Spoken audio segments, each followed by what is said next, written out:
want to say welcome back, Nuri Muhammad. I never knew TV for the second time. All right. We're going to get right into this, right? I heard you once say, we know how to make money, we just don't know how to spend it. Black people blame white people for 95% of our problems and still spend 97% of our money with them. Can you elaborate on that comment, please? That's exactly, we're real close to the quote. I think I said that we've got dollars, but what we need is cents. You know, when you count the mathematics and look at black people as a nation, there's 233 independent nations on the earth. Out of the 233 independent nations, black people at $1.3 trillion are the 8th richest nation in the world. Yet, we don't have anything in our community that we can call our own.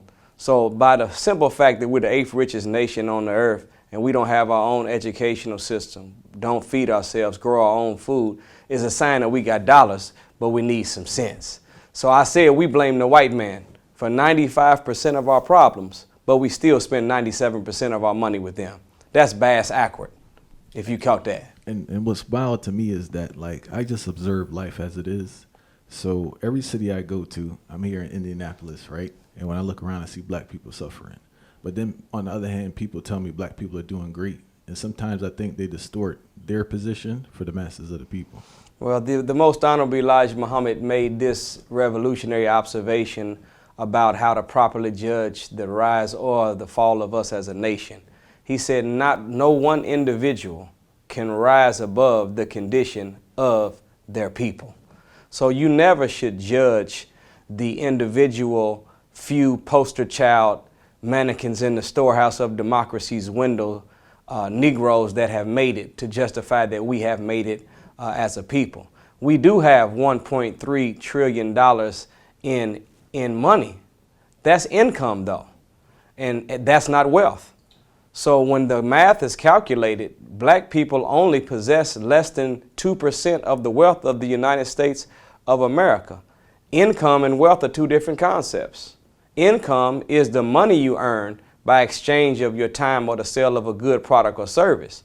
But wealth is when you exchange that money for something that either keeps value or increases in value over time. Black people, we are the leaders in unnecessary spending. We buy stuff we don't need from people that we don't like to impress people we don't know. And at the end of the math of the equation, we end up having nothing but a whole bunch of name brand stuff, but never businesses that we can pass down to our children or real estate that increases or keeps its value over time. So we've got income, but we don't have the wealth. That's why I said we've got dollars, but we need some sense. Out of that $1.3 trillion, Brother Lynn, do you know that we spend $23 billion a year on clothes, $11 billion a year on furniture, $3.2 billion on keeping up with the latest cell phone that came out, $46 billion on cars, $60 billion on legal and illegal drugs, $32 billion dressing up the outside of our head. But when it comes to dressing up the inside of our mind, which is the purchase of books, only $300 million is purchased in books. That would be fine if God said in Hosea 4:6, my people are destroyed from a lack of sew-ins, or my people are destroyed from a lack of temple tapers or phase, but my people are destroyed from a lack of knowledge.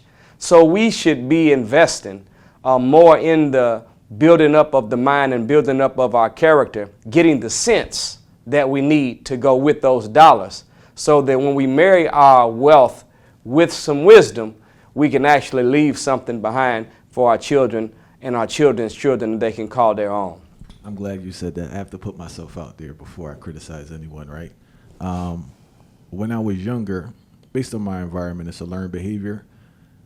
I'm ashamed to say this now publicly, but I thought I had to spend money. I really thought I had to spend money. Like if I had $100 in my pocket, I thought if I went out, I had to spend $100. I'm not sure if you had that mind frame younger on. Well, I did too. You know, unfortunately, black people's brains have been hardwired where we connect happiness to spending. We have to disconnect the wire in our brain from happiness and spending and take from happiness to saving and happiness to investing. Do you know that rich people stay rich because they pretend to be poor? And poor people stay poor because they pretend to be rich. We spend money. We literally are trying to buy respect, and we go broke trying to look rich. So when the math is done, I was talking to a brother in our barbershop one day, and I was telling him that when you have enough on the inside, you don't need the stuff on the outside to make you feel like you are something. And the brother, look, he verified the position. He said, you know what? I'm gonna tell you the truth. Me and my guys was out. We went to out of town, and we was on our way to go to the club. And whenever we started getting dressed, my partner realized that he had left his jewelry. And the minute that he seen that he didn't have his jewelry, I noticed that he got sad. And he didn't even go with us. Next day, I went down to the counter at the hotel room, and he was opening up a package. He had somebody overnight his jewelry to them. And when he grabbed the jewelry out, he took his watch, his chain, and put it on and told me, hey, I'm back. But he never went nowhere. Problem is that he felt a sense of worth from what he put on the outside of himself. But the real sense of worth doesn't come from the jewel you put on your finger, your wrist, or your necklace. The real sense of worth comes from the jewel you put in your mind with knowledge, wisdom, understanding, discipline, and character. So that we got it all twisted, and just like you, we had our brains hardwired improperly, where we connected the wire from happiness to spending instead of to saving and investing. And unfortunately, we have outsourced our happiness. We're looking for happiness to come from other people and other things in the outside material world, when the truth is happiness is an inside job. And we on the same frequency already, even though it's the first question, right? I wanted to bring up one of the issues I have with everyone speaking about financial literacy. They break down the theories of things to invest in, but they don't talk about the internal things that needs to be done for you to be financially responsible. So financial literacy is learning the alphabet. Financial literacy is learning phonics. You're learning how to sound out words. But when we were in school, they had another part of all the tests called reading comprehension, which means that I know how to properly dissect, discern, and make decisions based off the information in front of me. So we need the ABCs, we need the phonics of finance, but we also need to learn how to understand finance, comprehend it, that we can use it in the real world. So that's what you're saying. It has to go to another level where we learn how to use a dollar. But even more than that, Brother Muhammad, is dealing with the insecurity and the ignorance that fuels our spending. That is what's not being touched on. Well, that's, as we said earlier, see, the less you have inside of yourself, the more you think you need outside of yourself to make yourself feel like you are something.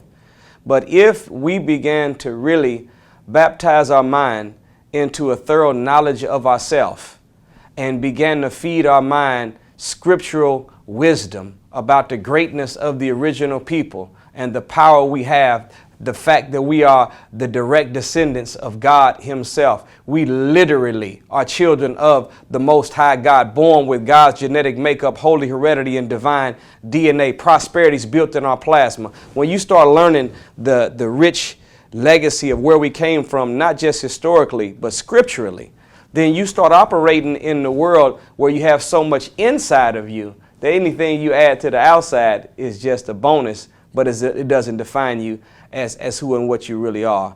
This literacy thing, financial literacy, it is good, but it has to transfer into wisdom and understanding of finances. In my meta-analysis of over 100 books on finance and investment, etc., I found that white people teach their children not just financial literacy, but teach them financial understanding and financial comprehension. And the general rule that you'll find that most Caucasian and wealthy people teach their children is to follow what's called the 10-10-10-70 rule. 10% of your money you should give to a cause you believe in, charity. 10% of your money you should save, put it in a savings account for yourself. The other 10% you should develop an investment fund to figure out how you can find something to make your money work for you instead of you working for your money. And then the rest of your life should be lived off that 70%. And I've also found that you'll see that wise people, they do not buy something once if they can't buy it twice. And if we started following that 10% charity, 10% investment fund, 10% saving, living off of 70%, not buying something once if we couldn't afford to buy it twice, we'll find that we are putting ourselves in a position where we always have cushion capital to deal with the problems of life, and we will not be engaged in this excessive unnecessary toil that comes from poverty. We'll be able to have a freer mind, less stress, and be able to have access to our creativity, find our purpose, fulfill our purpose, and get some real joy and happiness out of life. You need to talk about this cushion and how it minimizes stress. That's like the most important thing with your bread. Like, you have to always have a cushion because it keeps your stress level down. That's right. You have to buy peace. Buy yourself some peace. See, the excessive toil that comes from poverty produces an undue amount of worry and pressure on your mind about what's going to happen today or tomorrow. And that's the difference really between life's negatives being defined as either a problem or a situation. See, if you have one of life's issues that show up that cost $1,000 to repair and you got $10,000 put up, that's not a problem. It's just a situation. But if you've got $1,000 issue of life that shows up that you need to repair and you only have $800, that's not a situation. Now you got a problem. So the blessing of resources is not what you can get with it that you want. The blessing of resources is not having to worry about fixing whatever you need to fix when you need to be able to do so. So, that's what cushion capital is. And I learned that from that meta-analysis. And I've tried to operate where I set aside resources so that when a circumstance does show up, even if I don't have it in my operational budget to handle it, I'll borrow money from myself at no interest and pay myself back. And keep it moving. So that's a mathematical equation. We have the dollars, but we don't have the cents. Do you know that with $1.3 trillion, we are richer than Spain and Mexico? Spain has 46 million people just like us, but they're maintaining a 208,000 square mile landmass where they have their own educational system, their own government. They have their own world with the same amount of people we have with $600 billion less money. Mexico, $637 billion is what they bring in a year. But they're maintaining a 761,600 square mile landmass with 130 million people. Now, they're not living up to the standard that you might want to live up to. But don't tell me that they got 3 times the amount of people as us and half the money, and they have their own nation. We got double their money and only literally a third of their population. What should we be able to do for ourselves? We should stop, Brother Linton, spending so much time trying to repair the system. And let's take the resources that God gave us in our capital and in our wisdom, marry them together and stop trying to repair, and let's do our job to replace. That's what God wants us to do. He doesn't want us to keep on fighting to repair a system. He wants us to take ownership, leadership, rulership, and replace it with something better. Can you explain to me, what does plantation psychosis mean, and how does plantation psychosis show up in the present day lives of black people in America? Well, what is a psychosis? When you break down the word psychosis etymologically, the suffix osis means a mental state of disturbance or a mental state of unhealthiness. and then psych, of course, means mind. So a psychosis is whenever your mind is in a state where it is disturbed, disrupted, and is not functioning in its proper state. Well, most psychosis, according to the world of psychology, are products of trauma. And trauma is negative events that have a damaging effect on the psychology of a group of people that can even be passed down generation to generation.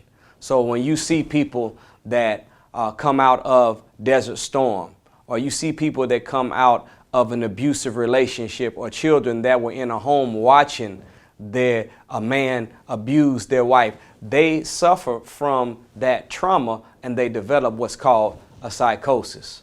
Plantation psychosis is psychological damage that's caused from the trauma of plantation life. As a people right now, there's a book out called Slavery, the African American Psychology and Trauma by, I believe his name is Sultan and Naima Latif. But in the book, they do an assessment interviewing people currently operating in America, black people. And they found that 94% of the decisions that black people make today are rooted in plantation life. And only 6% of the decisions that we make came from our God-centered African. I said 94%. That means that when it comes time for us to pick the food that we're going to eat, we don't pick the food we ate when we were in the motherland. We pick the food we were trained to eat on the plantation. When it comes time on how we are going to relate to our women, or the women relate to their men, how we're going to raise our children, we're not following the marital relationship program that we had in Timbuktu, the Nile Valley civilization, or the city of Atlanta. We're following what we learned from the plantation. Almost all of the decisions that black people currently make right now are rooted in plantation life, which means that we are free, but we are thinking like a slave. And since it is written in the Proverbs that as a man thinketh in his heart, so is he. You know, we are what we think. Our life is really our mind turned inside out. And if we are thinking like a slave, even though we are quote unquote free, we are still operating on a plantation, even though it's a portable plantation that we're carrying around with us in our head. So that's the plantation psychosis. You can look back at all of the things the slave master used to force on us, and you'll see us voluntarily choosing to do it now. Forced us to eat swine flesh. Now we buy pork, and then we got the audacity, Brother Lynn, when we get the foot sitting out of the greens. Do you know greens are weeds? The only reason black people ate greens on the plantation is because they were weeds.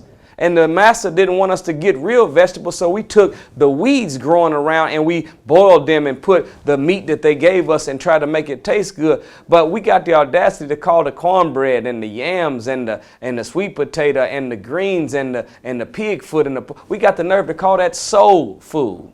It ain't soul food. That's slave food. Soul is the essence of God deposited in a human being. You don't feed God in you with a pork chop. You feed God in you with truth and with spiritual wisdom. You keep going. Look at, do you know on the plantation there were 3 things made illegal? One was to pray, one was to read, and the other was to marry. So today on the plantation, because it was against the law for us to marry, oh, look at how bad it is right now. We gotta get into that later. Come on now. I mean, look, we back then they used to have to they made a law to keep us from getting married. But it's so bad now you almost got to make a law to get a black man to marry a black woman. So on the plantation, since it was illegal to marry, we used to sneak when we fell in love and jump over a broom. Why? Because Master didn't let us get married, but Master loved for us to sweep his porch. So we had the broom, so when he wasn't looking, we would show our love and jump over the broom. Go to any marriage in the black community right now. I don't care how sophisticated it is, $25,000, $50,000 ice sculptures everywhere, petals falling out the sky, coming in on a horse, and we still jumping the broom. Why? Plantation psychosis. We were branded yesterday, now we tattooed up today. It was illegal for us to read yesterday. Now, there's a saying, the best place to hide something from a nigga is to put it in a book. How do they know that? Because they know black people don't read anymore. You can keep going down the list. The names that we wear are not our names. These are the names of our slave masters. They didn't give us their surname to make us a part of their family. They were identifying us as a piece of their property. Now here we are, free people still walking around in their names. What religion did they impose on us on the plantation? See, if your slave master wasn't a Christian, would we be a Christian? We say we wouldn't be one. So we were given their name, their culture, their religion, their mores, folkways, norms. Now we are operating in that system. We have a damnable disease of plantation psychosis. And you'll find that when you research a psychosis, that it can be passed down through blood. And watch this. Guess what I found out? That there are certain drugs that can activate psychosis that is inside of the DNA of a human being. Such drugs are cigarettes, alcohol, marijuana, and many different prescription drugs. They can actually activate the psychosis.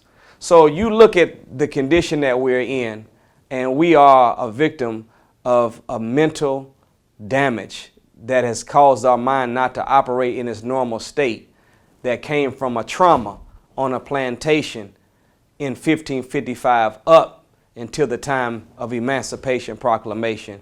And we are still being triggered today by that trauma and still operating 94% of our decisions from a plantation, and only 6% is coming from our God-centered original African culture we had before we were kidnapped and Caucasianized by this enemy. So that's where we're at. But there is a cure for it. You know, one of the great slave makers is a man by the name of Willie Lynch. You can Google the Willie Lynch letter, and then you can look at his slave-making system. Inside of Willie Lynch's slave-making system, listen to these words. Here's a section called the warning of the possibility of what he called interloping negatives, meaning of 2 or 3 things that could happen that could be negative to him as a slave maker, but positive for us as a slave. He said this, he said, the mind has a way of correcting itself when it is connected to a substantial amount of historical base knowledge and the slave is left alone. So the minute that we can get away from all of the spiritual, economic, and social systems that we were put in by our enemy and have our mind left alone and then began to connect it to a substantial amount of historical base knowledge, which is deeper than regular black history. See, black history is not base knowledge. It's just a little bit of history. You notice that whenever they celebrate black history, it's always from the plantation to the present, from the cotton field to the current. They never go back before slavery.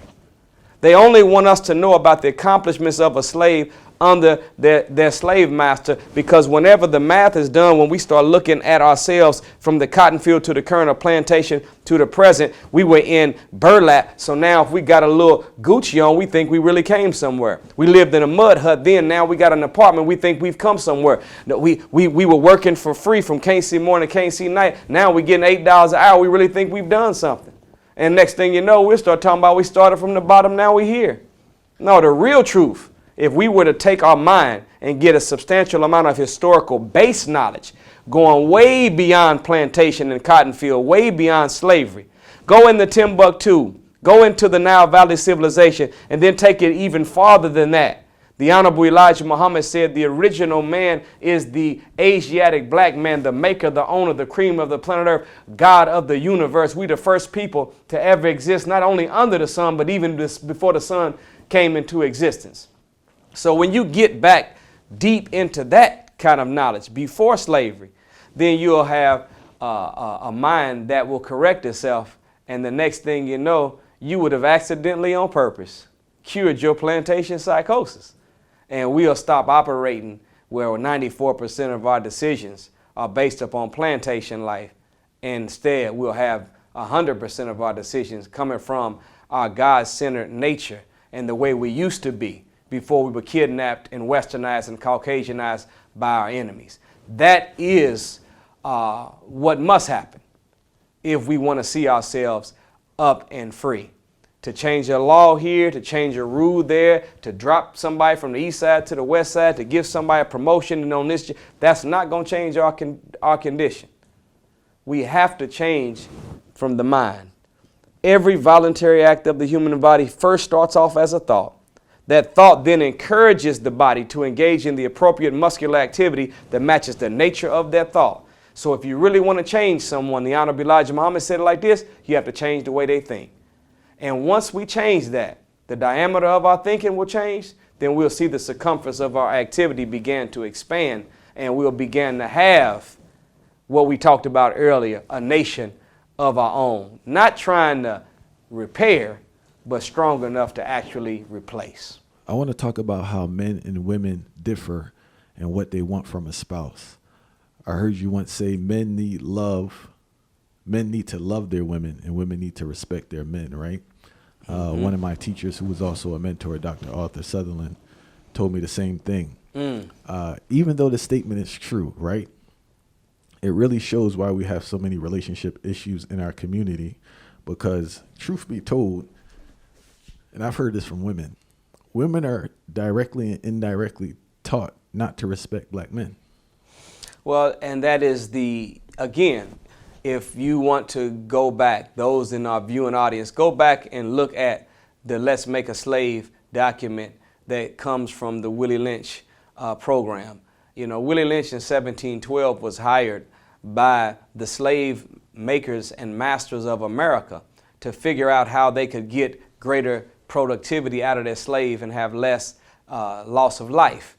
And when he came, Willie Lynch told the slave makers here that I have in my bag a foolproof plan, that if you employ it and you work it successfully for 1 year, the slaves will become self-refueling or self-perpetuating for 300 years, maybe even 1,000.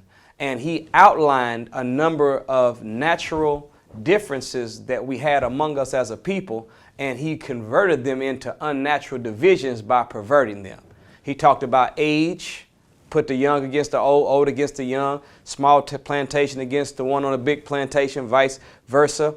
One of the other ones, though, big one, put the male against the female and the female against the male.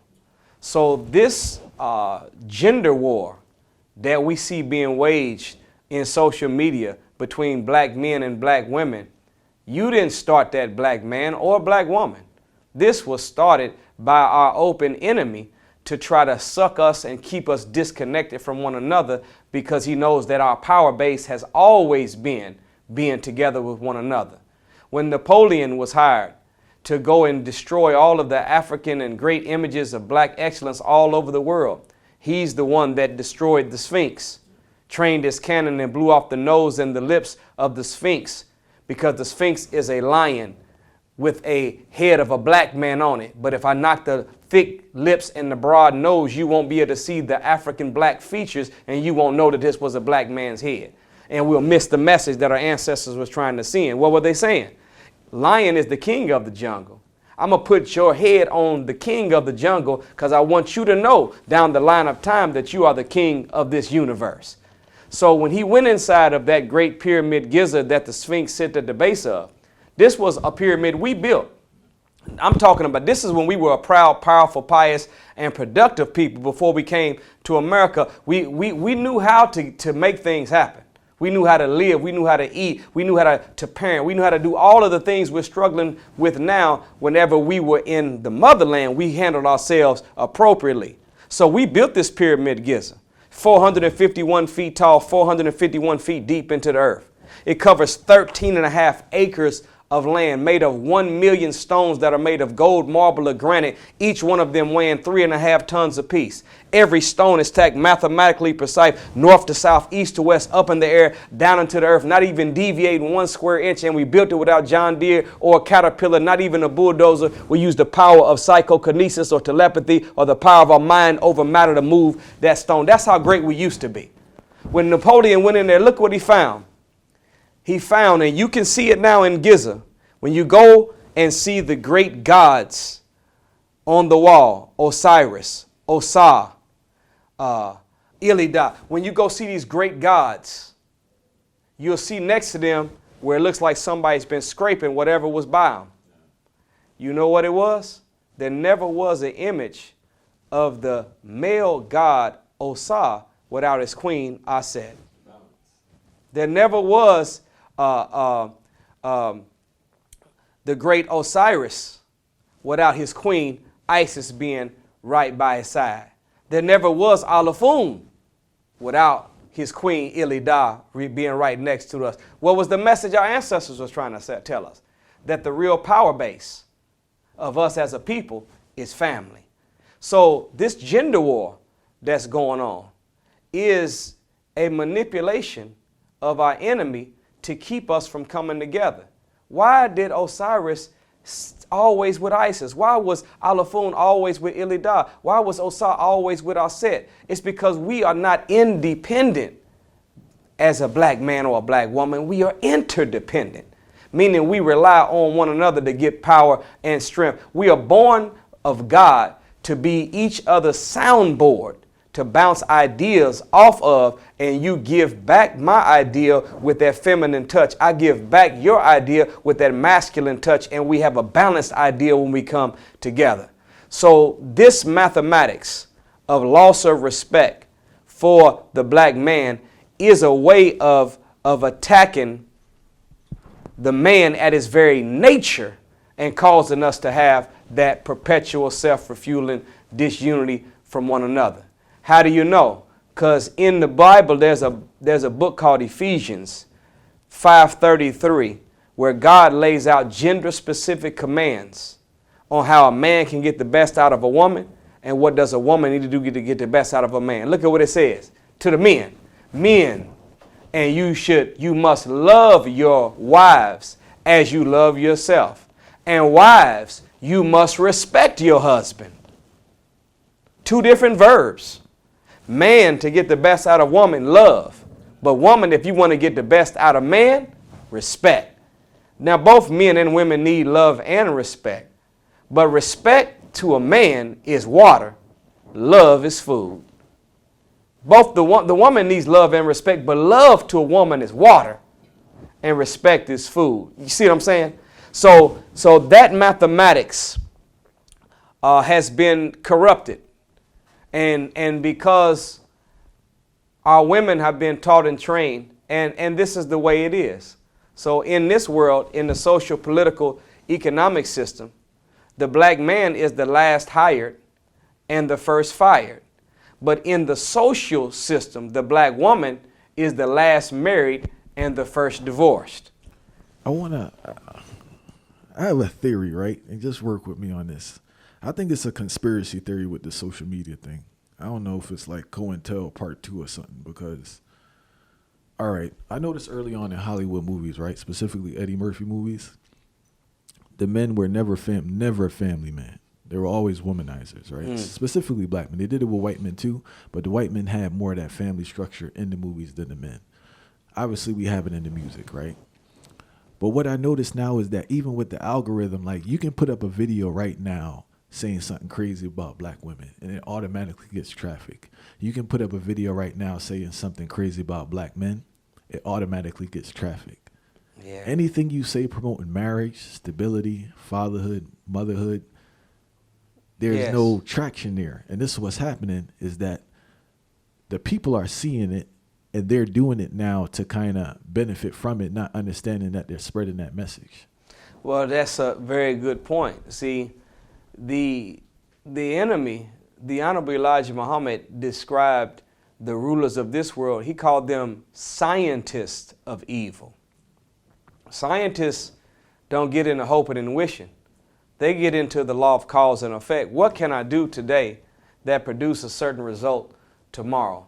I remember that I was listening to the minister describe an experience he had as a young man in the 70s, where he was in Jamaica with Brock Peters and they were filming a movie, and a Jewish producer, a white Jewish producer, came to the minister and told him, I want you to know that it's not you that we fear, it's your ideas. Then listen to this power play, this arrogance. He says, I want you to know this, that we meet once a year, teachers, music producers, movie makers. We meet once a year, either in an apartment on Park Avenue or somewhere in California, and listen to what his words are, and we discuss trends. And we determine how we want trends to go. And after they have that meeting, they leave the meeting with a goal. What is our goal? If it's to destabilize the black family, if it's to weaken us, if it's to keep us from being able to connect to each other, where we can turn our homes into spiritual recharge centers, where we can extract love, peace, and power from that environment and go out and conquer the known world. If whatever their goal is, they make trends.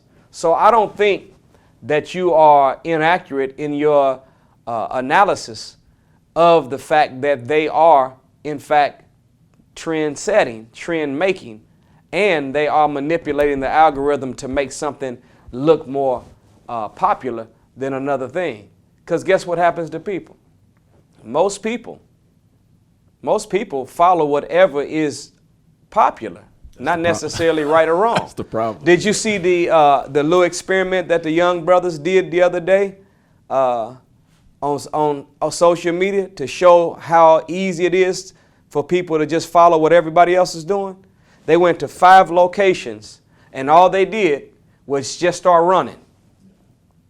As soon as they started running, they was in the airport, they were in the mall, they were out at the park. They just start running, not saying nothing, just running and looking over their shoulder. Everybody. So the Honorable Elijah Muhammad's teacher, Master Fard Muhammad, he said this. He said, people are like fish. They travel in schools. So if you can turn the head, you can turn the whole group. So we're not in this condition by accident. We're in this condition by design. So there is a scientist, or there are scientists of evil that are literally manipulating not just algorithms, but they're manipulating what is shown to us on a day-to-day basis. I challenge every one of you in the audience that turn on your regular TV today. And I want you to flip to any channel you want to flip to and show me one commercial ever aired on any day where they have a regular, strong black man on it. You know what they're doing right now? I notice it's interracial commercials now, right? That's what you're either going to see a black man with a white woman and he's punctified. Yeah, or homosexuality. Or he's going to be a black man with another man. Or he's going to be a real soft, weak black man. But you won't find a regular, strong black man. Not on one commercial. I've been watching them for over 3 months now just to see if I can find one. I don't care whether it's in insurance, whether it's a prescription drug, whether it's advertising a program, whether it's selling a product. Never do they ever put an image of a strong black man in front of the world. Is this the last push? Because I know obviously systematically things have been put in place to dismantle the family. But is the final push to psychologically push this image or push this hate towards, because it's mental warfare at this point. This is beyond legislation. Yes. You get what I'm saying? And everyone has this device in their hand and they're seeing this every single day. It's a form of menticide that has been in operation for a long time. They just have more access to it. See, one of the great blessings and cursings of technology, technology eliminates space and time. It makes you're able to be somewhere that you're not. and you can do it in the twinkling of an eye. So now that there are more tools and resources available for them to use to carry out their mentor side, they are able to do it more on a larger level. So I wouldn't say or want to say I don't have the authority or confidence in my assessment to say it's the final push, because it's been the push. I shouldn't have said final. Well, but it has been the push. It's a big push right now. And they know, as a man thinketh in his heart, so is he. And what happens to people is whatever you see in your timeline, whatever you see on social media, whatever you see in a movie or on a television program, tell a vision. What is a vision? A vision is someone's image of the future. I'm telling you your image of the future. Most people think when they see something in their timeline or see something on YouTube or see something in a movie or a show that is the way things are. But it really isn't the way things are. It's the way they want things to be. But because we're watching it thinking that's how everybody's getting down, then we start thinking we're behind time, so let me step up and get into this madness and be like this. So it is a very, very vicious cycle that has proven to work. It is psychological programming that is taking place. It is bending reality in the future by making you think reality is already bent in the present. Say that again for those that didn't hear. I said it is bending reality in the future by making you think that reality is already bent in the present. So you start thinking, I'm behind, let me catch up too. No, it's a trick, it's a ploy. And I'll say this to my sisters and my brothers, that one of the concepts that I try to remind myself moving through this world of propaganda, and I say this to myself consistently, I will not allow my self-image or any other perception to be shaped by non-scriptural concepts. That means that there's nothing that I could see, experience, or hear from anywhere else that I will allow to override what God Himself has already said about who I am and what I can do and what I can have. And the minute that you make your mind up that you are going to allow your self-image, your self-worth, your potential to be defined by what God said about you and not what nobody else says, then you will always be able to have a checkmate on the propaganda machine of this world, no matter how much they try to bend you. You'll always be on the straight and narrow and on your square. So that's a concept that I challenge us to get. And of course, in order for you to have a scriptural concept, that means you have to get into the scripture. You have to actually read what God said about man. He said we're in the image and likeness of Him.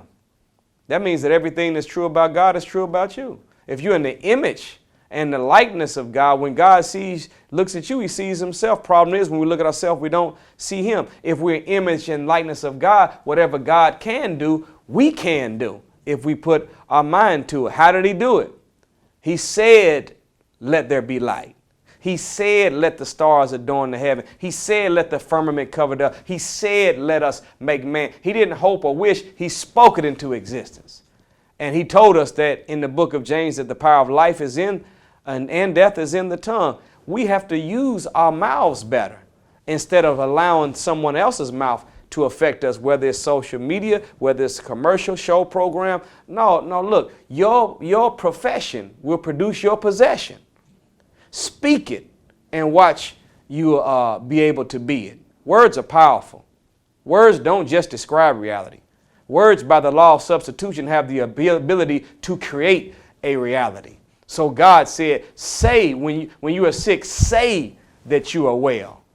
When you are poor, say that you are rich. Even though I'm not that, I'm speaking it into existence. So we're in a war. It's a mind war. They're trying to get us to accept a weaker, less powerful version of ourselves, because in their heart, they know that everything that they have allowed us to get involved in with the least amount of hindrance and suppression, we have taken it over and become the master of it. Whether it was basketball, football, whether it was golf, any field of human endeavor they allow us in, we become the masters of it. So they want to keep us in a position where we think less of ourselves, because the less you think of yourself, the less you expect from yourself. The less you expect, the less you do, the less of a threat you are to them. We have the power. We are the people of God, direct descendants of God. All 99 characteristics or attributes of Allah found in the Holy Quran are human characteristics inside of every black man and black woman. Everything you read about God is also true about you. We can make anything happen if we put our minds to it. They know that. And that's why they have what you would consider to be this conspiracy.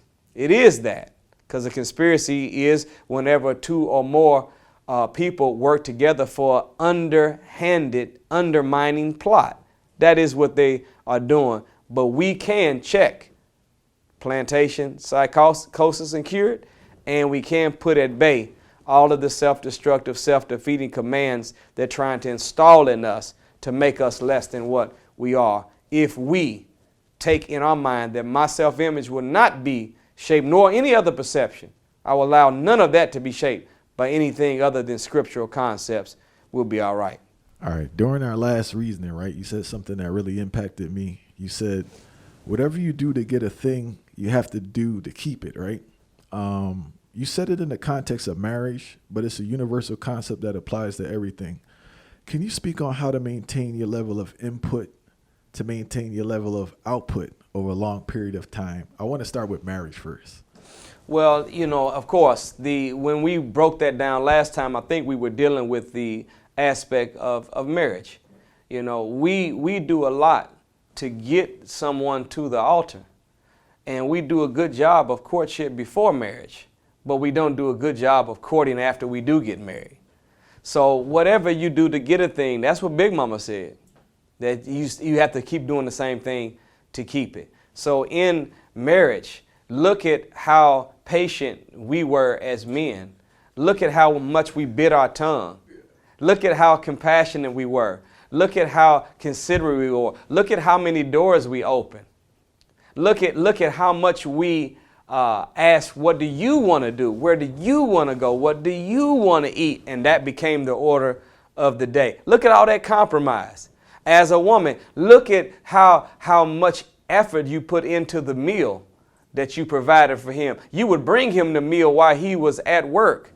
Full course meal to show him that I love you and I want you to be my man. Look at how well as a sister you took care of yourself. Think about what you did before marriage. Them last 3 months before you were getting walk down that aisle. You had 2 bites of an apple and 1 cracker for 3 months straight just so you could fit into that dress. Look at the kind of etiquette and the care, the consideration. Look at the care you put into yourself. Look at the care we put into them. And if we return back to the original value system we employed to win each other, to keep each other, we'll always be happy. And you'll find that as you begin to treat each other the same that you treated to get them, you'll find new ways to love the person that you're with. And Brother Muhammad, it's a universal law, right, that can apply to everything. I just want to touch on this marriage thing. I know for me personally, what has helped is being thankful and showing gratitude. What I notice is that with men and women, things become normalized. Yeah. And you lose that gratitude. Yeah.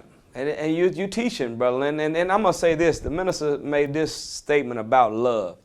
He said, love anticipates need. So when you love someone, they shouldn't have to ask you for or suggest to you. Love anticipates need. That means that as a man, I'm always studying my wife to see what it is that she would like, what it is that she would want. And I'm taking notes as we move through life to figure out what it is that she says she liked or wants. And whatever it takes for her to get it, I'm getting ready to work on trying to get it. I'm going to tell you something, brother. When a man is in love with a woman, her needs and wants become his goals. Facts. So you always are studying. And then likewise, if you are a woman, if love anticipates need, if you love your husband, don't wait for him to ask for it. Study what he likes. Study, be observant of what it is that touches his heart the best, that eases his mind the best. Take notes and begin to keep that cycle in motion. And then in doing so, you're putting love into its proper place, and that's not a statement or a word. It's an action. It should be a verb. And once we live love and practice love by anticipating needs, always studying, then guess what happens? We begin to become happy based upon our mate being happy. You start getting more joy out of doing something for them that made them happy than anything you could have did for yourself to make yourself happy. And when two people are really competing with each other to see who can out-honor, who can out-love the other, no one ever has to sit back and complain about what somebody's not doing for them. Number one, because both people are focused on doing something for the other one, and they are both satisfying each other. That becomes a very, very healthy relationship. So that's that principle, as you said, whatever you do to get a thing, you have to do to keep it. It's universal for everything. You'll find that when a fighter falls off is when that fighter stop doing what he used to do. See, when you first start fighting, you're humble and hungry. That's what you are. You humble and hungry. I'm hungry. I want a title. I want a belt. I want to start getting the big fights. I want to start winning them big purses. But I'm humble enough to recognize that I got to get my skill up. So you train harder, train longer. But the minute that you see somebody get that championship, win a few bouts, get them big purses, next thing you know, they're involved in more recreational work than recreational work. They stop hitting the gym like they used to. You'll see them walking around sloppy and partying all the time until a couple of months before their next fight. Then they'll try to tighten it up. But that's not how you used to be in the beginning. You were humble and hungry. That's the kind of spirit we should have. Unless you want to become a champion at one of the things you're striving to achieve in life and end up falling off. Now, if you want to remain a champion, you got to keep doing what you were doing. Whatever you did to get it, you got to keep doing it. You got to be humble and you got to be hungry. How did you keep your focus when, even though I don't like using the word success because you're in the ministry, but I guess I'll use it still, right? How did you stay focused and stay humbled and keep the work ethic when you started to experience success in your work? I feel so much like a filthy rag, to be honest. I don't feel like I am worthy of even what I have received. So I feel like that every time that Allah allows something that we do to have a positive impact on people, we say all praise is due to Allah. And when you literally mean that, you know that it's not you, it's Him. And He's using you as a vessel. And then you start asking yourself, oh man, what can I do to improve myself that I could be a more qualified vessel for Him to use me even more and better? And that keeps you in that spirit where you are always positively dissatisfied. And dissatisfaction, so teaches the Honorable Minister Louis Farrakhan, leads to change. So you are ever evolving because in your mind you don't feel like you deserve what you have. It is really all praises due to Allah. And I want to do more to qualify myself to be a vessel that He can use me more and better. So that keeps you humble and keeps you hungry. And if you stay like that, always striving to improve yourself. I told somebody just joking the other day. They said, "What's your new goal you on right now?" I said, "Well, my goal is I'm trying to be 16 by the time I reach the age 50." They said, "Well, what are you saying?" I said, "I'm trying to be 16 by the time I reach the age 50." So that's what we were promised. in the teachings of the Honorable Elijah Muhammad, he told us that the hereafter for my followers is now. And one of the rewards of the hereafter, in addition to peace and contentment of mind, luxury, money, good homes, friendship in all walks of life, as the Quran calls it, gardens wherein rivers flow, which means unlimited progress, pure companions, meaning that your family, your friends, you got good, strong love around you all the time. Good people, people that you are around that love you, that you love, and you all love what y'all do together. That's a good thing. But one of the other things he said is that we will be as though we were 16 years of age again.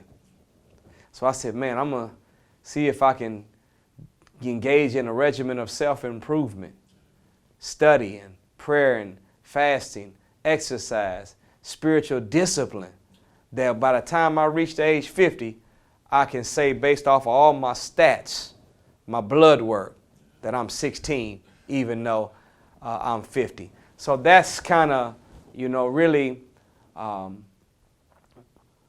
feel like that I have received much more than what I deserve. So I'm not celebrating because I feel like I earned it. I'm really like, man, I don't even deserve this. I got to catch up in my self-improvement. I got to catch up in my work to match the blessings that the God has bestowed on me.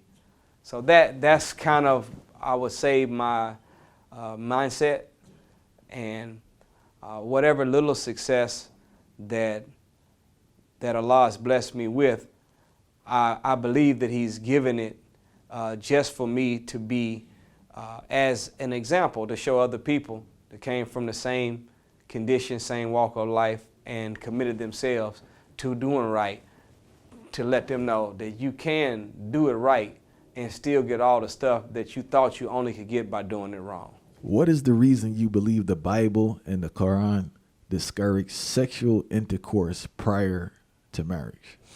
Well, my teacher, the Honorable Minister Louis Farrakhan, made this statement, and it stands true. He said that physical contact with the opposite sex, sexual intercourse, has a blinding quality to it. So the minute and this is the mathematics of the mind, however high the emotions are, the logic and the reasoning is on this equal opposite extreme. Facts. So if my emotions is at a 9, my logic and reasoning is only at a 1. If my emotions is at a 7, my logic and reasoning is only at a 3. So the minute that males and females get involved physically with one another, the emotions that come from physical intimacy and sexual relationships takes you up to 7, 8, 9, 10 emotionally. But it brought you down to 1, 2, or 3 logically and rationally. And feelings are not facts. Facts are facts. So the minute that you began to engage physically with someone, you now have your vision blurred in being able to see some of the red flags that you would have been able to see. Messes up your judgment, man. So it hinders your judgment, and even in relationship, we have something called a courtship process.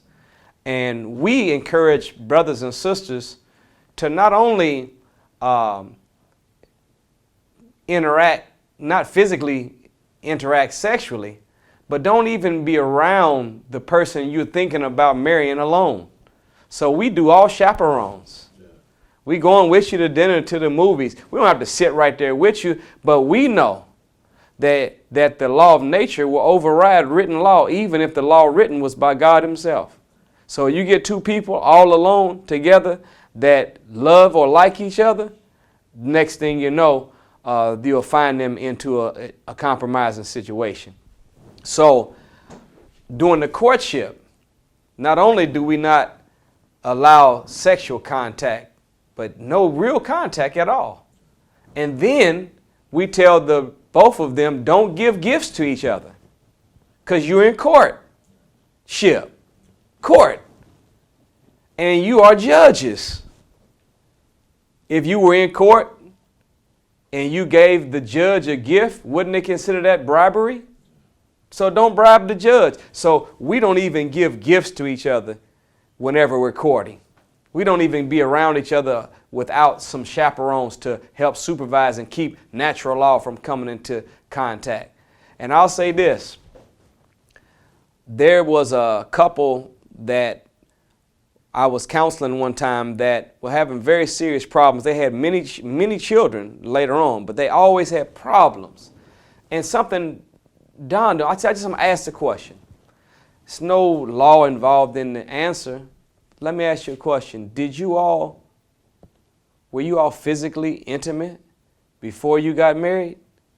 And they both looked down with shame and said yes. I said, I'm going to ask you one other question. If you all had not been with each other sexually, do you still think you would have gotten married? One of them said yes and the other one said no. Look at that. That means that two people came together. One of them came together out of just guilt alone, not out of, I feel like this is the mate I'm supposed to be with for the rest of my life. The other one said, I felt like you were supposed to be the one. We did that, but I still would have married you. Now, the multiple children later, they're not together because they didn't start it off right. I've heard you say this, right? One of your lines, you always got these lines. Mistaken lust for love.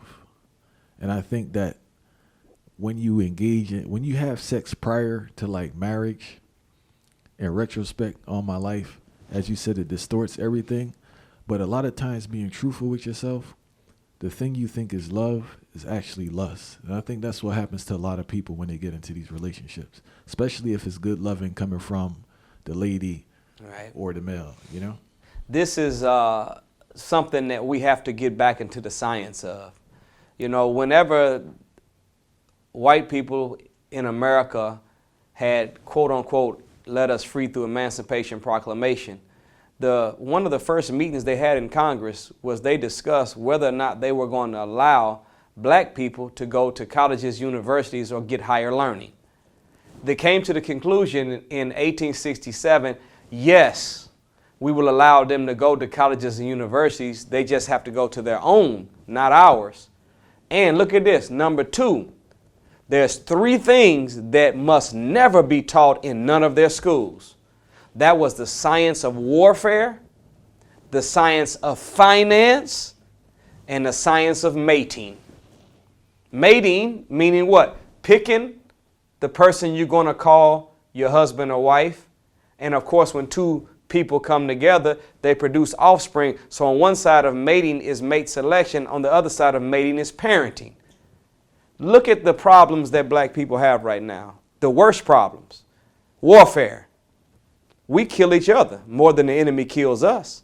95% of all black people that die from a homicide were killed by another black person that either knew them or loved them at some point. We don't know warfare. The science of finance, we talked about that earlier. Blaming the white man for 95% of our problems, still spending 97% of our money with him.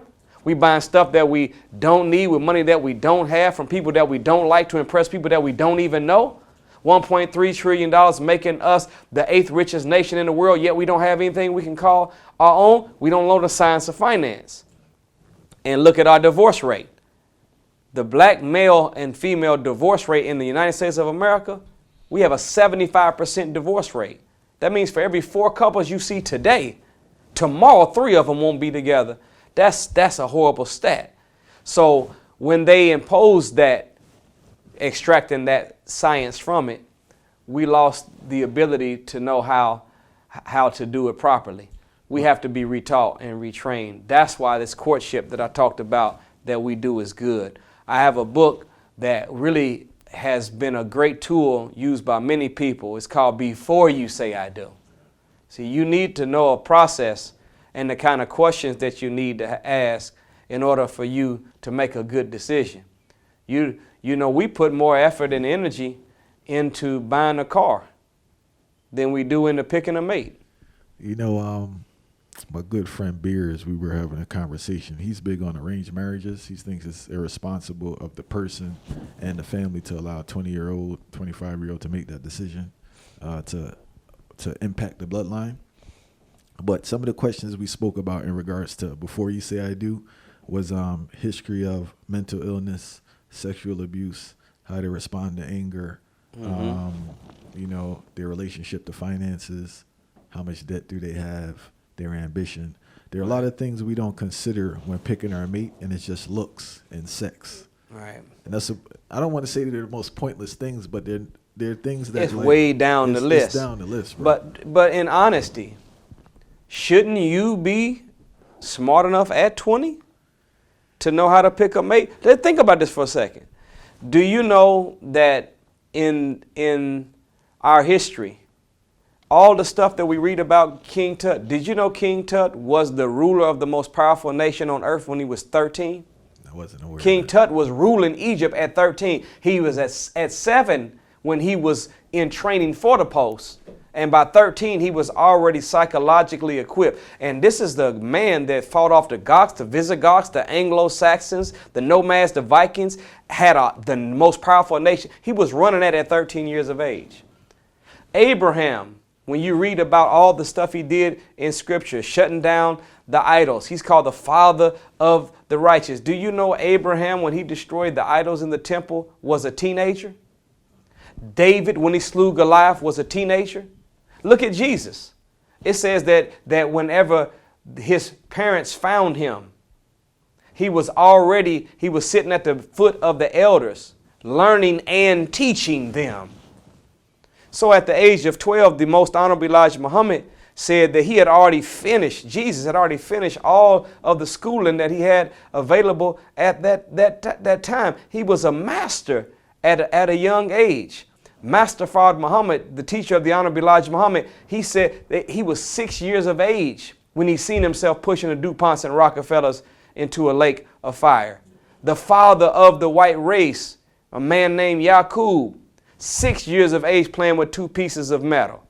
At the age of 18, he had 60,000 followers go with him to the island of Pilan to start his eugenics process of grafting from black to brown, brown to yellow, yellow to white. At 18, I'm saying all of that to say that if we were to adopt the kind of proper training that we should, that a child shouldn't be a child at 20.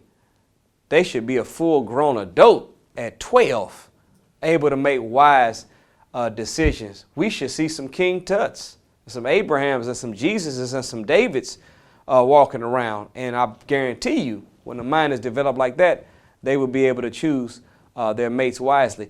Problem with us, I know this might hurt a few people's feelings, but women are better at relationships than men. And it's because they've been practicing longer than we have. Think about this. When we were little, as a boy, all we do is run around the neighborhood, play, and break stuff. But whenever little girls are coming up, they're playing house, dress up, tea parties. They have dolls, changing diapers, strollers. So they're practicing motherhood, homemaking. And I don't know, on the East Coast if y'all had in Berlin, but there's something called an easy bake oven. Oh, them cookies, them sugar cookies from the easy bake ovens on point. But look at what they're doing. This is what little girls had. So now here's a little girl that's been practicing being a wife and being a mother. She started at 2 doing it. Now she meets her man at 25. She got 23 years of practice of being a mother and a wife.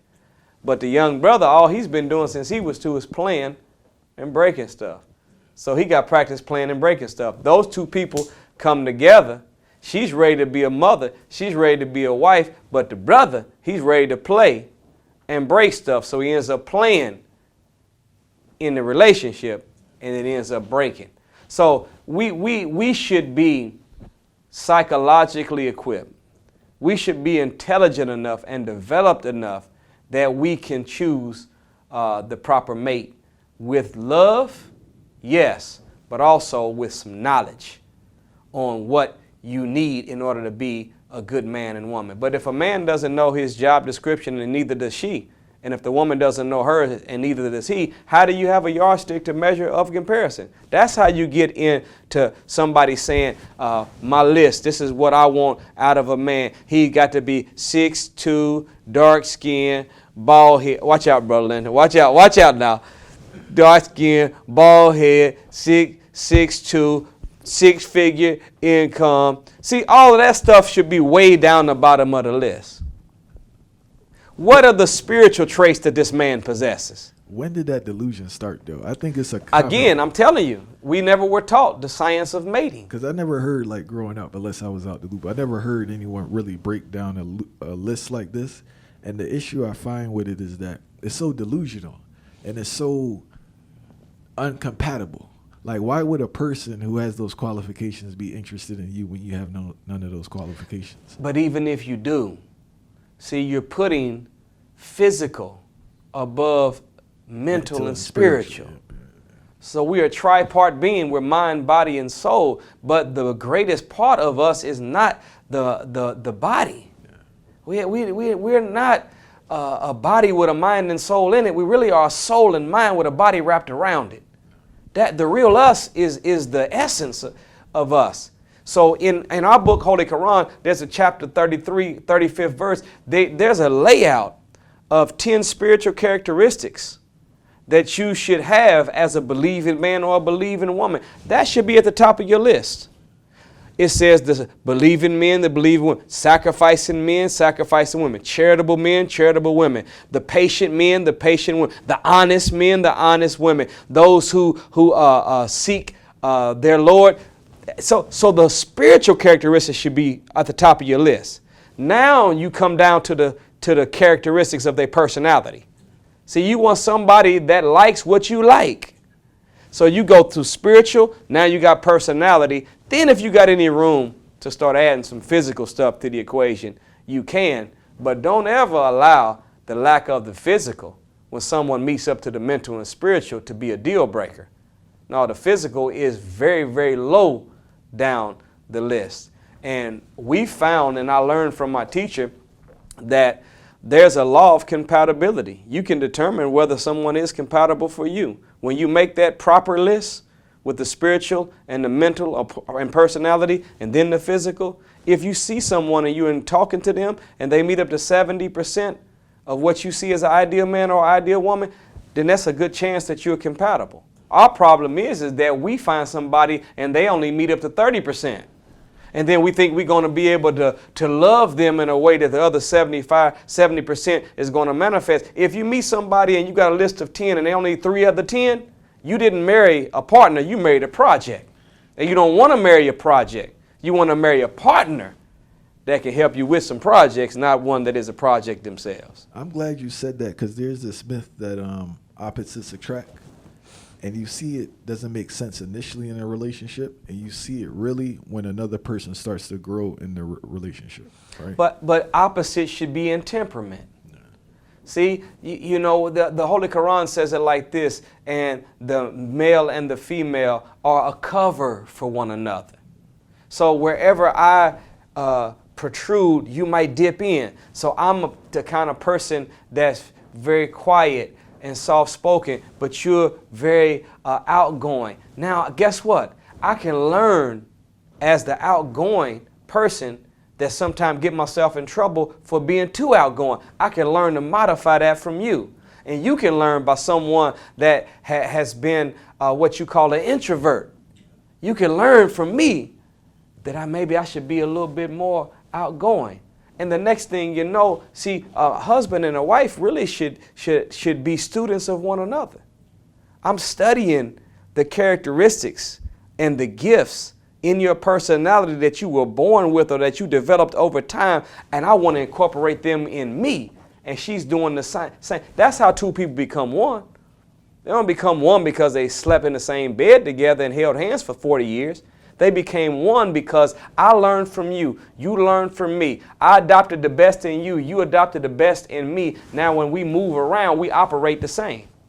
So that's the spirit. So the temperament, you can find some opposite in that. But man, if you find someone and you're in the health and they're not, how are y'all going to have a good relationship?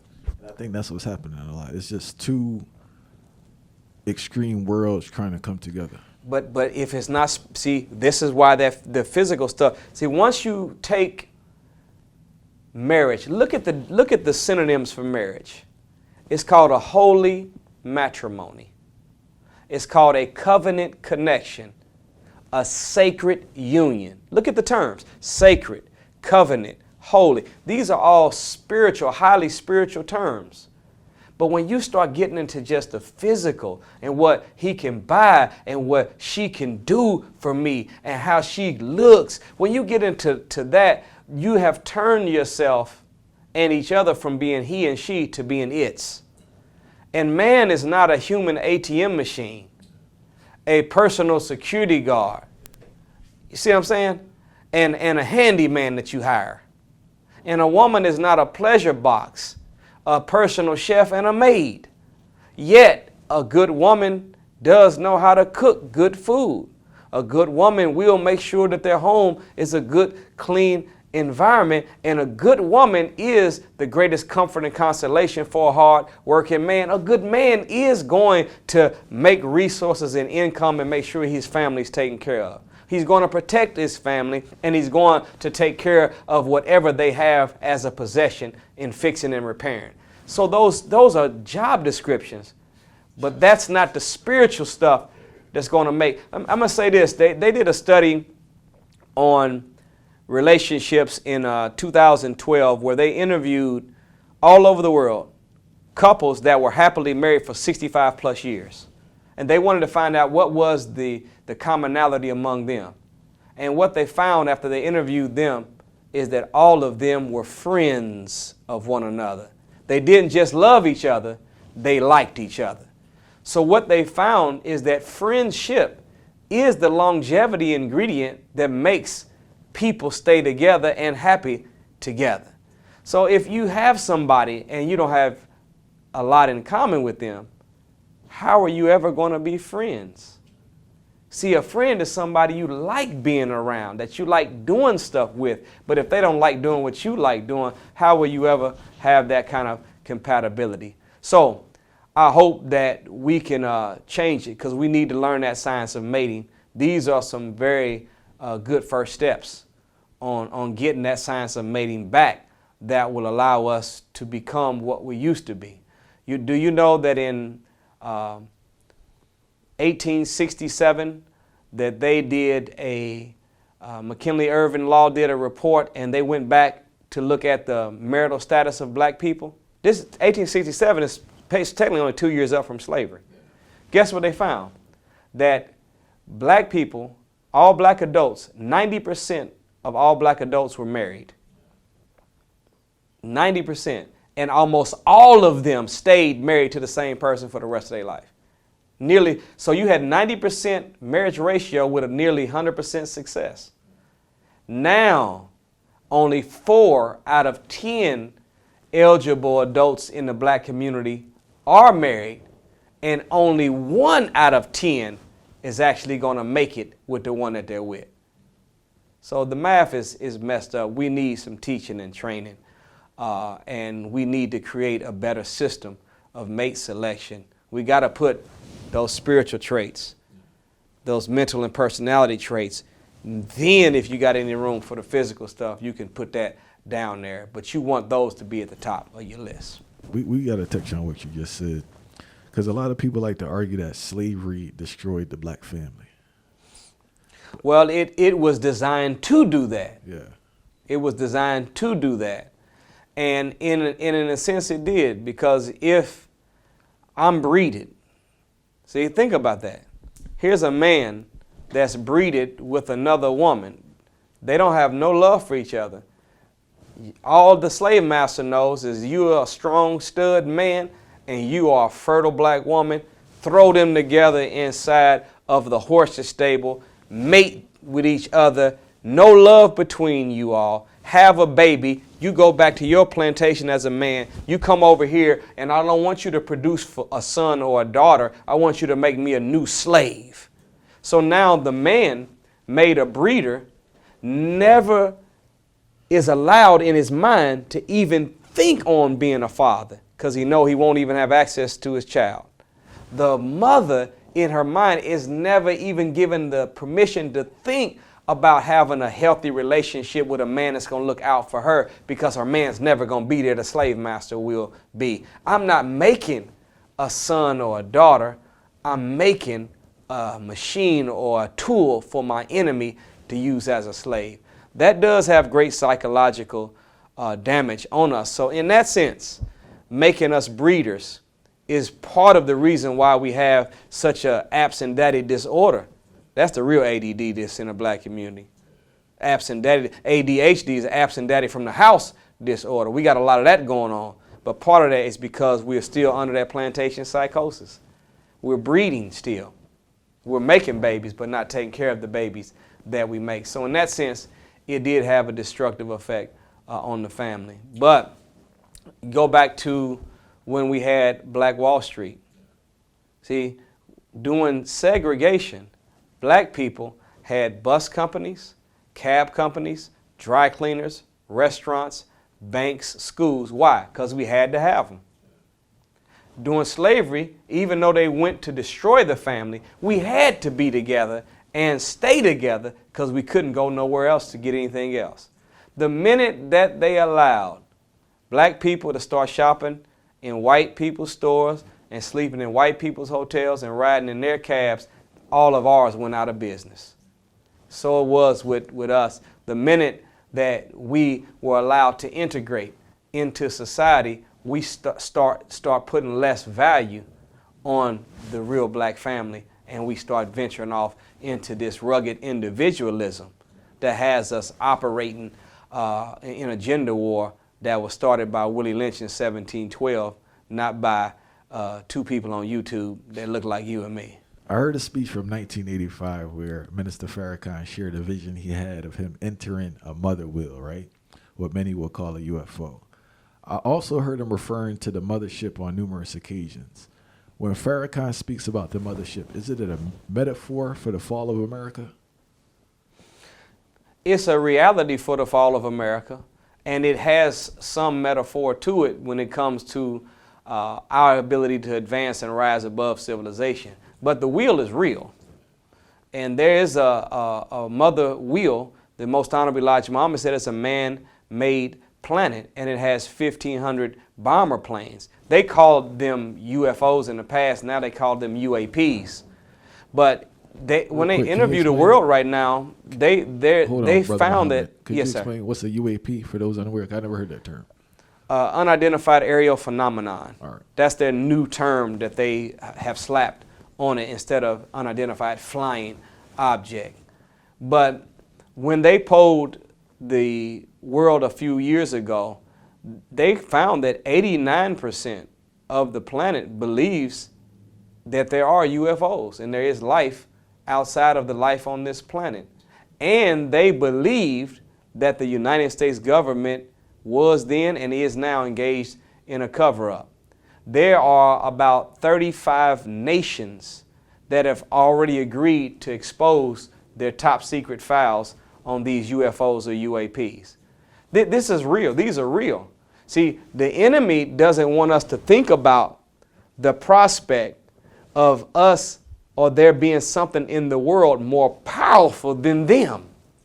They want you to see the F-52 bomber and the jet moving at the speed of sound and see the Air Force and the Russian military and think that they're the all-powerful. But the minute that we are made to know that there's a power in this world from God that's real, with real machines that will trump their power, then we began to see them in a different light. I'll just say this. It'd be good for the viewers to get the book Message to the Black Man and crack open and go to page 290 and start reading about the wheel and the dynamics of how it came into existence. Do you know that in 1993, the FEMA has in their fire manual a section in chapter 13 dealing with how to respond as a fire official to a UFO? That's wild. I didn't know that. It's in chapter 13. Look at some of what it says. It says, if you see a UFO, make sure that you do not stand under it if it is hovering low. Do not attempt to touch it because radiation could come from it, as it has been known to do before and burn you. That's the word then? The exact wording, as it has been done before. So they're saying, look, we ain't telling you what we think. We're telling you what we know. We've seen people that have gotten close to these UAPs or UFOs, and they have gotten close to it and they end up getting burned.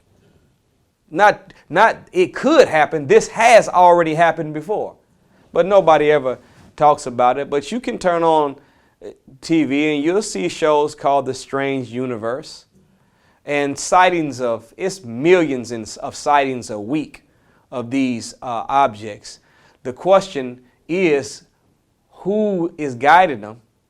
Who's on them? Who's their friends and who's their enemy? Well, the Most Honorable Elijah Muhammad said that these objects are of divine, connected to Almighty God, Allah, and they are the friends of the oppressed, friends of the original people that have been suffering. Us, they are friends. So when we go, I'm not telling you to try to get close to it, but I promise you, because they are our friends looking out for us, they came to destroy our enemies and provide us an exit strategy to save us from this world. When we go, we probably won't get burned like they did.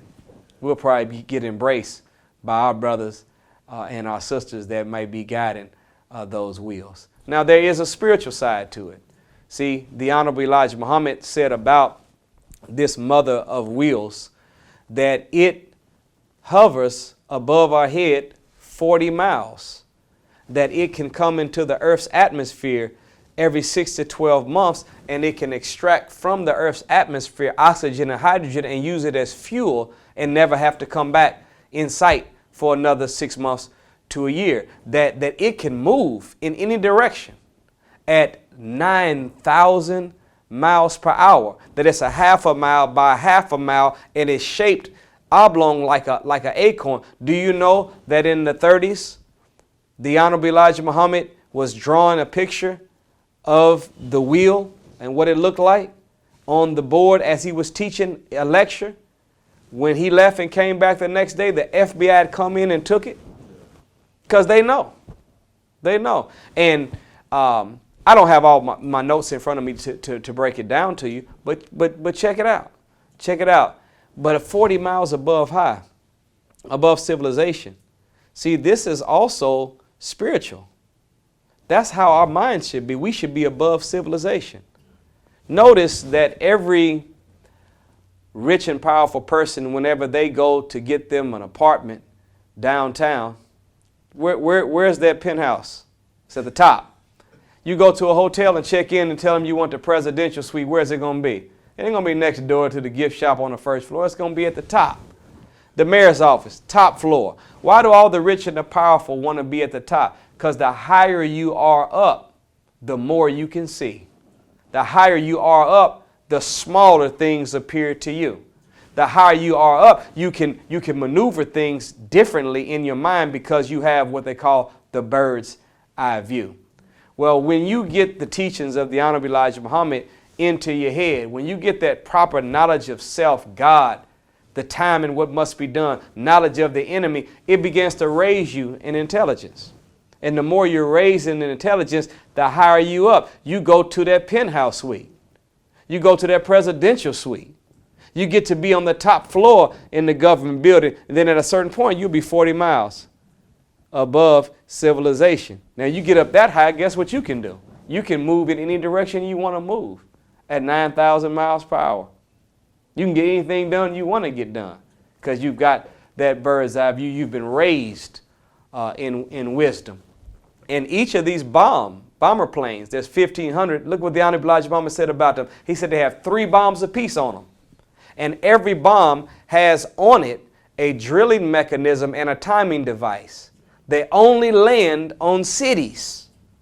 And when they drill down into the earth and go in, they go down 1 mile deep, and the timer goes off and they blow up and raise a mountain 1 mile high. Well, guess what? When you begin to be raised in wisdom, you can go out and start dropping that truth on other people. So now I can say, I learned this wisdom, and now I drop this bomb on you. It goes down into the mind 1 mile deep. Well, 1 mile deep in the mind is the subconscious. And it goes in the subconscious and blows up a mountain 1 mile high, meaning what? I'm bringing everything that's been buried down in you up to the surface where you can see it, handle it, deal with it. So that's a spiritual metaphor concept of the wheel. But the wheel is real. Those bomber planes are real, and they are operating with 2 natures. One, to destroy our enemy, and the other one to provide exit strategy for us when the time is right. I want to talk about the importance of having faith, right? How do you keep faith doing the work you do and knowing what you know about the world?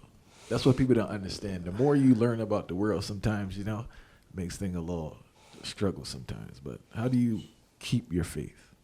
Well, faith, is such a powerful tool and a gift that Almighty God Allah has given us. It's so powerful, Brother Linton, that in the book of Matthew 17 and Luke 17, listen to what Jesus says about faith. He said, if you had the faith the grain of a mustard seed.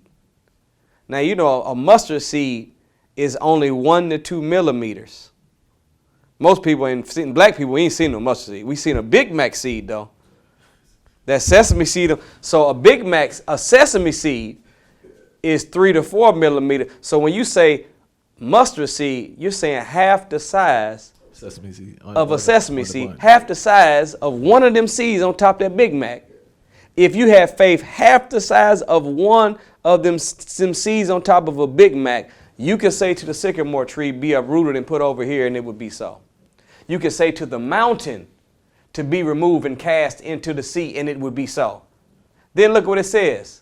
If you have faith the grain of the mustard seed, nothing shall be impossible to you. So faith is so powerful that when you have it, it turns you into an unstoppable human being. What is faith, though? Faith is optimistic future focus. It's your ability to see in the future and be positive in the present about what you see. That's why you ask, how could someone live in a world like this, as crazy as it is, with stuff going haywire, and we fighting almost, it seems like a losing battle? How do you keep your faith? It's because I walk not by sight, but I walk by faith. See, if I'm walking by faith, I'm engaged present day activity. I'm walking. But my mind is not on today. My mind, faith, future focus. I'm thinking about what's going to happen in the future. And I'll tell you a secret. I skipped to the end of the book and I found out what happens. The righteous win. We're going to be back on top again. So our future is bright, even though it might seem to be grim. Our future is bright. So there are certain passages that I try to keep in the front of my mind to help, check my own stinking thinking. There's a verse in the Quran that says, and when Allah's help and victory comes, not if, when Allah's help and victory comes, and thou seest men entering the religion of God in companies. See, that's large amounts of people coming to what's right at a certain time period. So because we know that there will be the kingdom of God will be established on earth, that there will be a hereafter. God said that he was going to make the bottom rail the top, the least the most, the last will be first. The stone that all the builders rejected will become the cornerstone of a new world. Well, here we are, black people in America. We are the last. We've been the least. We are in the back. We're at the bottom. We're going to be at the top. And we're the stone or the people that all other people have rejected. But God's going to make us the cornerstone of a new world. So I would love for that to happen in my lifetime, but there's no guarantee that it will. So this thing that we're involved in is like a marathon relay race.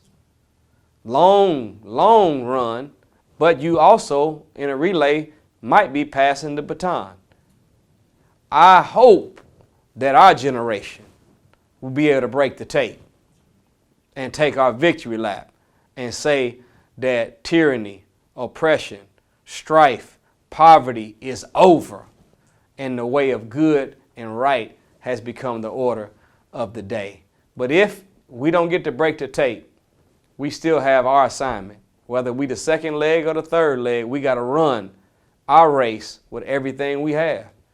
And if it means we got to pass on the baton to the next generation, let's pass it on with a nice lead. Let's pass it on doing our part, making up ground. And if we do get a chance to break the tape, man, I can't wait to take that flag and throw it on my back and go walk around the thing and point up in the crowd at my mama and everybody, tell them that we here, it's done. So that's kind of the spirit we should have. Faith is a very powerful tool and gift from God to us, so powerful that you could say to the sycamore tree, be plucked out and go here, mountain be removed, cast in the sea, nothing shall be impossible unto you. That's how powerful faith is. And I brought it up, right, because you always hear about black people and faith. I think a lot of people in this time, unfortunately, don't have faith. But I think faith also, we spoke about earlier in regards to lowering stress. I think true faith coupled with work is good for your mental health. You teaching, brother, because see, the scripture says this, faith comes from hearing, and hearing from the word of God. So you say, well, most people don't have faith. Why? Because fear comes from hearing, and hearing from the word of man. So we listen to too many intellectual and organized opinions from regular people that has us in fear. But if we would disconnect from the social engineers and the opinion of the world that comes from man and start feeding our mind on the thus saith the Lord, then our ear would be the organ of salvation that will give us faith. But right now, if we listen to man all the time, our ear has become an organ that gives us fear. And because of that, worry is it's one of the branches of fear. And a lot of us, really, worry really is spending mental currency in advance of something that may not even go bad in the future. A lot of times it ain't play out like that. It's not even going to happen like you thought it was going to happen. But so what are you doing? You're paralyzing yourself in the present by being pessimistic about what's coming in the future. And I say this, the word optimist is someone that sees things positive, right? Do you know that the word optometrist and optimist come from the same word? So if I go to an optometrist, I'm going there so that he can help me see correctly. But if seeing correctly is an optometrist and seeing things positive is an optimist, and they both come from the same world, what does that say? That to see things positive is to see things correct. But to see things negative is seeing things incorrectly. No, look, all things work for the good, for those who love the Lord and are called according to his purpose. So even what you think is a negative in the present has a way of producing a positive outcome in the future. So that should calibrate our mind where we never allow ourselves to be down, stressed, too worried. No, don't spend that mental currency in advance of something that you paying for it in advance, and it may not even be like that in the future. Please tell us about the story of you being jumped in Chicago while trying to stop a man from physically assaulting a woman. Well, I was in Chicago, 19-year-old young little brother, went there to try to come to our headquarters to get some training to become what I wanted to be, which was a helper in this cause in the ministry. So I went there to do it, and by doing so, I ended up working for one of our security companies there. And there was a brother in the projects that was beating a sister with some handlebars to a children's bicycle. And I seen it, and I went over to him to stop him, and got in between him and her, and he swung trying to hit her, and I grabbed the handlebars, took them from him, and she took off running as we were tussling. He chased her down, ended up going up to the floor where she lived, and I had told my partners that were on security that they were coming. I made my way over there. When we got there, the brother was busting the windows out with a pole, this sister's apartment unit. And I came upstairs, and he was swinging the pole at a couple of the brothers that were doing security to get him away from him. So I came up, he didn't see me, I had on a trench coat, and I threw it over his face and just hit him and held him on the ground. But while I was holding him on the ground, the sister that he was beating came out and tried to stab me with a knife. So she got close to stabbing me, and I ended up getting her hand and knife and stopped, and then we left. And we went down several flights of stairs. Real quick, you were FOI at the time? Yes, sir. So I was you were FOI. training then? Yeah, I was FOI. Yes, cool. sir. Just want to make sure. So I was in the ranks, and some of the brothers that were with me were as well. We came down the steps, and by the time we made it down there was a large amount of brothers that were part of this gang that were downstairs in the field waiting on us. So in my training, we don't run from, we run to the fight. So I'm walking toward this group, and I'm saying Allahu Akbar, God is the greatest. You've seen the movie Roots.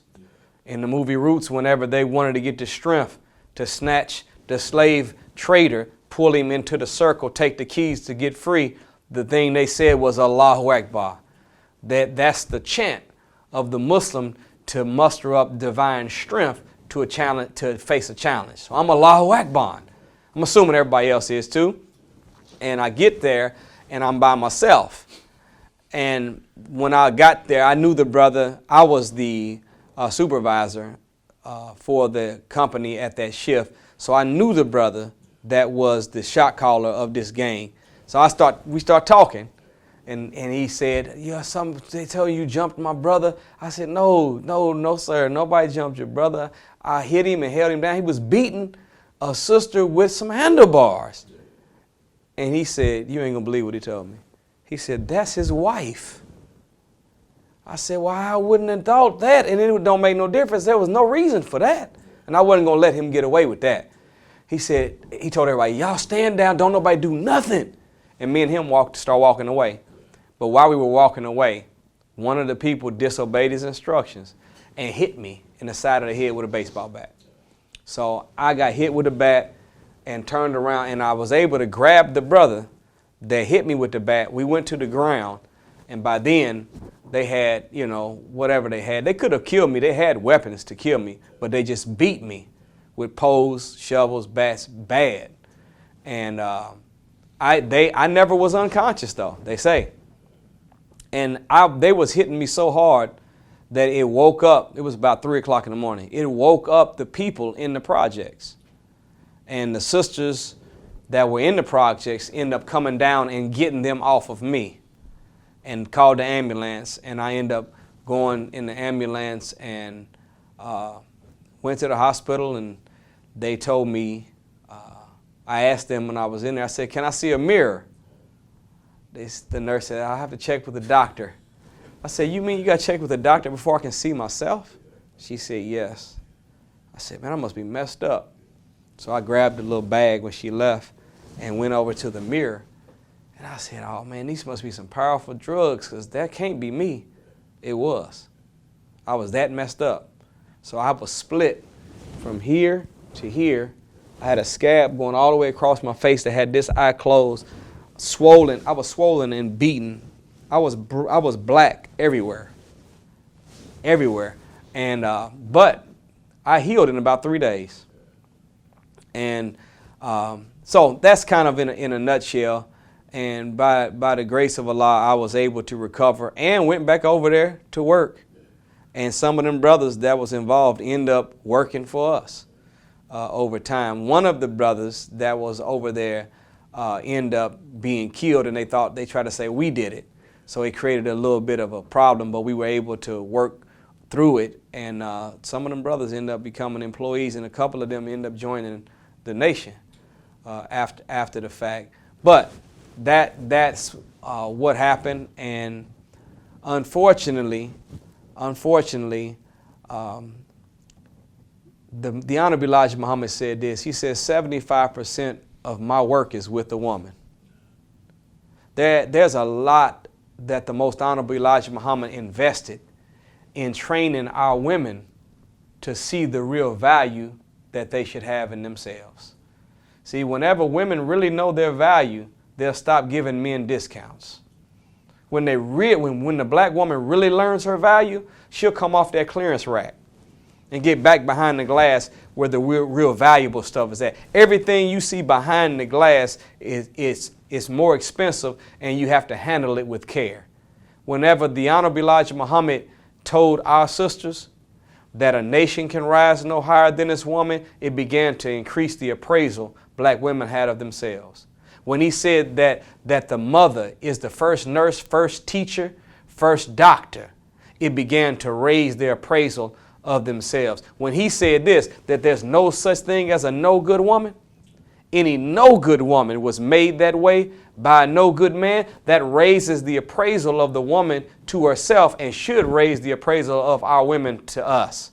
He said, the Honorable Elijah Muhammad, that we should respect and protect the black woman. Well, if we're supposed to respect and protect her, she has to do the same for herself. So, the woman is not the second self of man per se. She really is the second self of God. And when our women really, really understand how valuable they are, your womb is the laboratory of God that He uses to bring into existence all of the inventors, the messengers, and the prophets that have changed the world. You are His instrument. When women really know their value like that, they'll never be okay being in a relationship where they're being beat and still think that the person beating them really loves them. When they really know their value, they'll demand of us the kind of respect that they deserve. And we won't have a situation where I got to step in and then you step in to try to hurt me for trying to help you. So that was a good sign to me and to us that we got a lot of work to do. Not only on making the black man respect our women like we should, but to make the black woman respect herself like she should. I know in your work you had to be exposed to this, right? So I know with domestic abuse, it's kind of tied into economic abuse a lot. People don't want to talk about it because there's a financial dependency. This is true. But put that to the side, right? In this context, have you been exposed to women who don't believe a man doesn't love them unless he beats on them? I would say that not he doesn't love me unless he beats on me. But there are many women that believe that he does love me in spite of the fact that he beats on me. And see, there's a verse in the Holy Quran that says this, and your wives to you are not as your mothers. But that has to also be told to the sisters. And sisters, you are not to be to your husband as their mother and them to be to you as your son. Because the nature of a woman is mercy, is compassion. Look at this, long suffering and nurturing. Those are the characteristics of God that females manifest naturally to help them to be constitutionally fit for the role of motherhood. But when you as a woman began to take those ingredients that make you constitutionally fit for motherhood, and you allow it to be too heavily influencing your role as a wife, then you will be in a situation where you could trick yourself into thinking that as a nurturer, if I just love them, if I'm kind enough to them, if I suffer long, at some point, he's going to change. After all, he did cry when he apologized. Yeah, so at a certain point, you have to know when you begin to think less of yourself, that this relationship has become very unhealthy to you. Your hair is falling out. You're gaining weight even though you're eating the same. You don't smile anymore. Whenever it's time to go home, you are having anxiety attacks on your way home. No, when you in the world, you're supposed to have anxiety. But when you on your way home, you're supposed to be feeling like I'm coming to my spiritual recharge center where I can unplug from this no good, wicked, white supremacist world and come to a place that I call my home, which is a pure source of love where I can come extract some peace and some power. You're not supposed to be worried. You're supposed to come to a place that relieves you of worry. So unfortunately, that nature of long suffering, patience, compassion, mercy, nurturing that was given to the woman for motherhood, sometimes it bleeds too much over into spousal relationships and causes her, in spite of the fact that somebody is consistently doing physical harm to you, emotional abuse, verbal abuse. No, you worth more than that. And you have to lay your foot down. And then, of course, you do run into that financial equation. That's why we have to become stronger in wealth, not just income. Income, what you earn by exchange of your time, a good product or service. Wealth, what you exchange of your money that keeps value or increases in value. Because if we had wealth, then the young daughter or the old daughter wouldn't have to worry about does she have somewhere to go. We would have enough that she would always have somewhere to go because I'm her uncle, I'm her father, I'm her brother. I don't have to worry about whether she's going to be able to put gas in the car. I got you covered because we got wealth now as a bloodline. So that is another equation that makes it more challenging to do so. But if a man, the messenger, the Honorable Elijah Muhammad said that if you have to beat a woman, you shouldn't have one. There's something wrong with you if the only demonstration of power that you have is physically or verbally abusing the one you're with. No, go show me how powerful you are by how big your business you can build is. Show me how powerful you are by how much love and time you can put into your community to raise up people that may not even be your blood family. Show me how powerful you are off of what you can create as an institution for your people. That's where power should be demonstrated, but not in the striking of a woman with a fist. No man should physically, verbally, or emotionally abuse a woman. That doesn't show that you're powerful. It really shows you're a punk. A message to the black man, right? After our conversation, this is my first time actually reading it, so thank you for that. All right, so there's a section there, right? It's called Economic Program to Help Fight Against Poverty in One, right? Mm-hmm. I just want to read a excerpt from there. It says, it compels our people to clean their bodies as well as their houses until we enforce cleanliness among the people of the nation and get them into the spirit of self-respect and the spirit of making themselves the equal of other civilized nations of the earth. We will never be recognized as being fit members of any decent society of those nations, right? Yeah. For people listening before they make silly comments, I'm not saying every group has better hygiene than black people. I'm not saying that at all. I'm focusing on hygiene within our community as a base. A lot of times we talk about all this progress, and I think sometimes we forget like the basics. That's right. Hygiene and having a clean space. Mm-hmm. I taught in Philadelphia for years, and I don't know. I don't know if hygiene's a learned behavior. I don't know what's going on, but a lot of people struggle with hygiene and they're not exposed to people who are clean, put together, brush their teeth. Like, you'll be shocked. A lot of the black boys don't see a black man who has proper hygiene. Wow. How important is just basic cleanliness and just moving forward as a person? Well, first of all, cleanliness is not next to godliness. Cleanliness is godliness.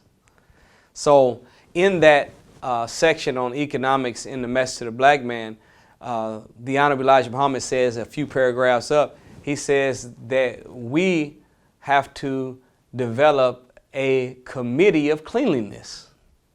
A committee of cleanliness that teaches, look, this is where teaches and forces our people to be clean. He said we already have such inside the nation. And what he was speaking of, that we have a function in our nation of an investigator. During that time, the investigator did not just look into violations of spiritual law infractions, but they actually would go to homes and knock on doors and investigate whether or not you was living clean or not. You know why? See, you cannot have organized thoughts in a disorganized environment. You cannot have clean thoughts in a dirty environment. The environment that we live in superimposes itself on our thought process. There's been multiple studies where they have found that the visual cortex, which is a part of the cerebral cortex in the brain, that's the first thing that starts reasoning, deduction, judgment. That's what the cerebral cortex does. But the first thing that feeds your judgment is what you see all the time. So whenever you're in an environment that is dirty and disorganized, now your visual cortex is feeding your judgment centers of your brain confusion, chaos. It makes you more stressed out. It produces tension. It even can cause depression. And I'm going to just say this, without not even having to quote no scientific, have you ever noticed that a clean car runs better? It really don't, but it seems like it, don't it? It's a better experience. As soon as you get your car washed, don't let you wash it and clean the rims and wet your tires. You start driving it, like, it seemed a little quieter than it normally. It just seemed a little faster than what it's normal. It seems, but that's the effect of just cleanliness. So the Honorable Elijah Muhammad said to us that in order for us to be successful, we have to be quick thinking, fast moving, clean inside and out, right down to the modern times. So he promotes then and we promote now cleanliness, and not just bathing, but he put inside of our guiding rules that we should bathe at least once a day. See, bathe once a day. So you got some of us, like you said, some of us have to be told this. And you notice that when you clean yourself up and you clean your home up, you feel better. You're more at peace. Why? Because clutter produces worry, tension, depression, stress. Cleanliness relieves stress. It causes calm, ease, lets tension off of you, and makes you have access to creativity. So without being clean, we won't be as successful as we could be. And that's clean body, clean mind. That's what you put in your mind and your mouth. The food you eat, the thoughts you think, outside of your body should be clean. The place you call your home, even if you don't own it, so what? You rent it, so what? It's yours right now. Keep it clean, keep it organized, because you can't have organized thoughts in a disorganized environment. When you get inside your car, it should be clean. Shouldn't be a box of chicken and chicken wings in the seats and pop and stuff everywhere and bottles, and it shouldn't be and you'll be surprised at how much better and how much more you'll get done when you clean inside, outside, your mind, your body, your home, your car, and live like that, and watch how much better life will be for you. You know, when I got into real estate, like renting properties, an old head told me when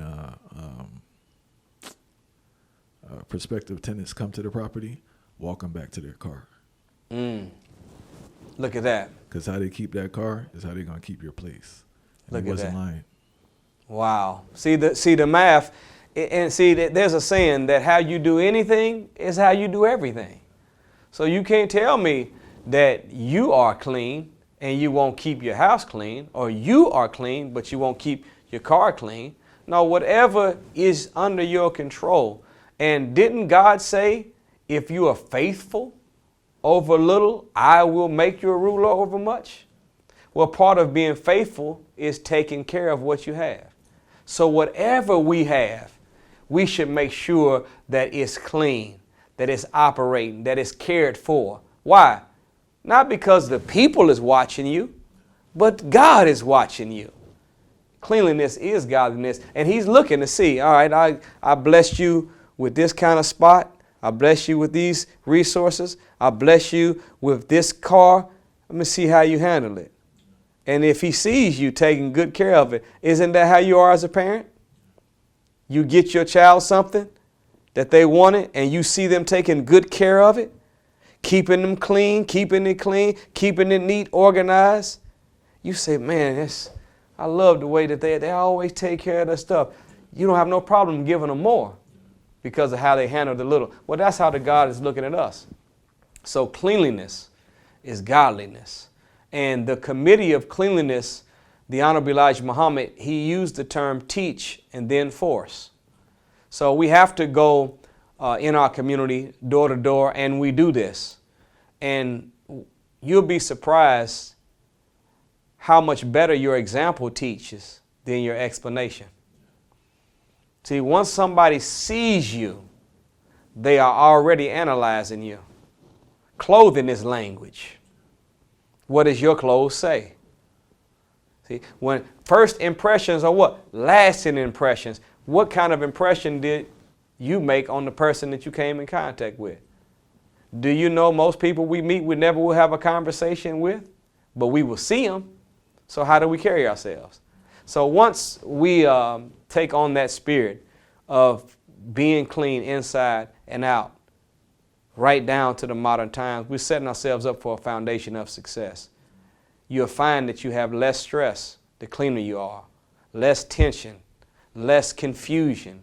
You feel better, you're freer, you have more energy at your disposal. Your visual cortex will feed your cerebral cortex, and your judgment will be better when you're looking around at something clean, neat, organized. Even if it's not nice, if it's neat, it can be more effective on your mind than something that is nice but dirty.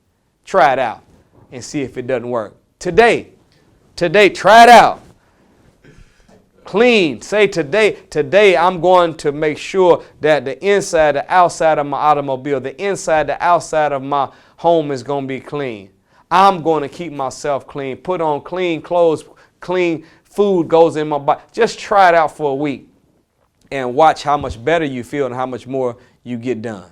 So they've done a study on body language. You know, most people think that psychology affects physiology, but physiology also affects psychology. They found that if you are somewhere listening to something and you sit like this, physically, you become psychologically disinterested. But if you sit like this, even if you're not interested, just by physiologically leaning forward, sitting on the edge of your seat, your mind becomes interested. You can be sad, but if you force yourself to smile, you'll find that your smile will become a curved line that can straighten out your thinking. It's impossible for someone to sneeze and keep their eyes open. Just like it's impossible to sneeze with your eyes open, it's impossible for you to even smile and stay in a gloomy state. So all that's saying is that we can't always wait on our psychology to be right for us to do what we should do physically. Sometimes we just got to make ourselves do what's right physically. And instead of waiting to feel good to do good, no, do good and make yourself feel good. Instead of waiting on the spirit to move you, no, get up and move the spirit. And you'll be surprised how much authority you have over yourself.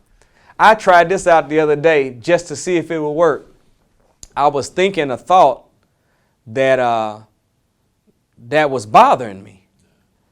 And I said, I'm just going to try this out. Because, you know, the scripture says that God gave us power and dominion over the fish of the sea, the fowl of the air, and every creeping thing that crawls on earth. In the Holy Quran, in Surah 14, it says that God made subservient to man the ships, the seas thereof, sun, moon, stars, and everything between the heavens and the earth is all subservient to man under my authority.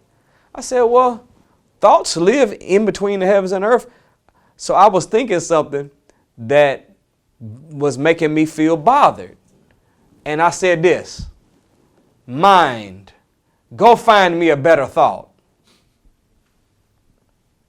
And it went and found me a better thought, but it was general. I said, no, find me a better thought that's on the same subject, but opposite of it. And do you know my mind went and found it? Guess what I did? I was on the Stairmaster and I just bust out laughing at myself. Because I literally found that you can take authority over your own mind. So I'm saying that to say to us, don't let environment dictate. No, you're not a creature of the environment. You are the creator of the environment. You're not subject, you're object.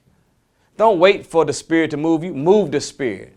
Don't wait to feel good to do good. No, do good. Make yourself feel good. If you ain't feeling up, you feeling down, you bothered, you depressed, therefore I'm going to be dirty. No, I'm feeling down, I'm feeling depressed, therefore I'm going to get clean and organized so that I can feel better. And you'll find that your physiology can affect your psychology just as much as your psychology can affect your physiology. So there's another excerpt from Message to the Black Man I wanted to touch on, right? It's in the section called the Economic Blueprint, where he focuses on criticism. It says, stop wanting criticisms of everything that is black owned and black operated. Yes. I think this is a humongous problem because I have seen, right, people, you have your store next door, right? Mm-hmm. You have an off day for whatever reason. Something's a little extra toasted. They put it on Yelp and they just go berserk on it mostly because it's black owned, right? That's right. But my thing is that I don't understand is Verizon could be overcharging you. Come on now. Every month. And all these other things that are taking place and no one has a problem with it. And it's like, I understand there are a lot of issues that go into it. I just want to hear your thoughts. Is it just self-hate? Is it hating? Is it ignorance? What is going on here? It's D all of the above. See, we got to stop this negativity. I mean, negativity. Now, you know that. I know that's not a dictionary, but you know what I mean. Negativity is a special type of negative that only black people do to one another. It's a reason why the scripture calls us as a people the lost sheep. You know, sheeps are merciful to the wolf, merciful to the shepherd boy, merciful to the dog that gathers them together and runs them into the fence. But they are hard on each other. That's how we are. You, just like you said, you can see every year on the news one of these pizza restaurants caught a driver putting some extra sauce on the pizza. And I wasn't talking about tomato sauce. And you get on there, you talking about, ooh, that's nasty. I ain't never gonna order not that. And then 2 weeks later, your DoorDash man back at your house with the pizza again. But you go to a black-owned restaurant and let them short you one hush puppy. And the first thing you say, this is why I don't like doing no business with no nigga. You can't do no business. I ain't never going back again. And we'll tell everybody, go on Yelp, give them 1 star, rate them, and that we're hard on one another.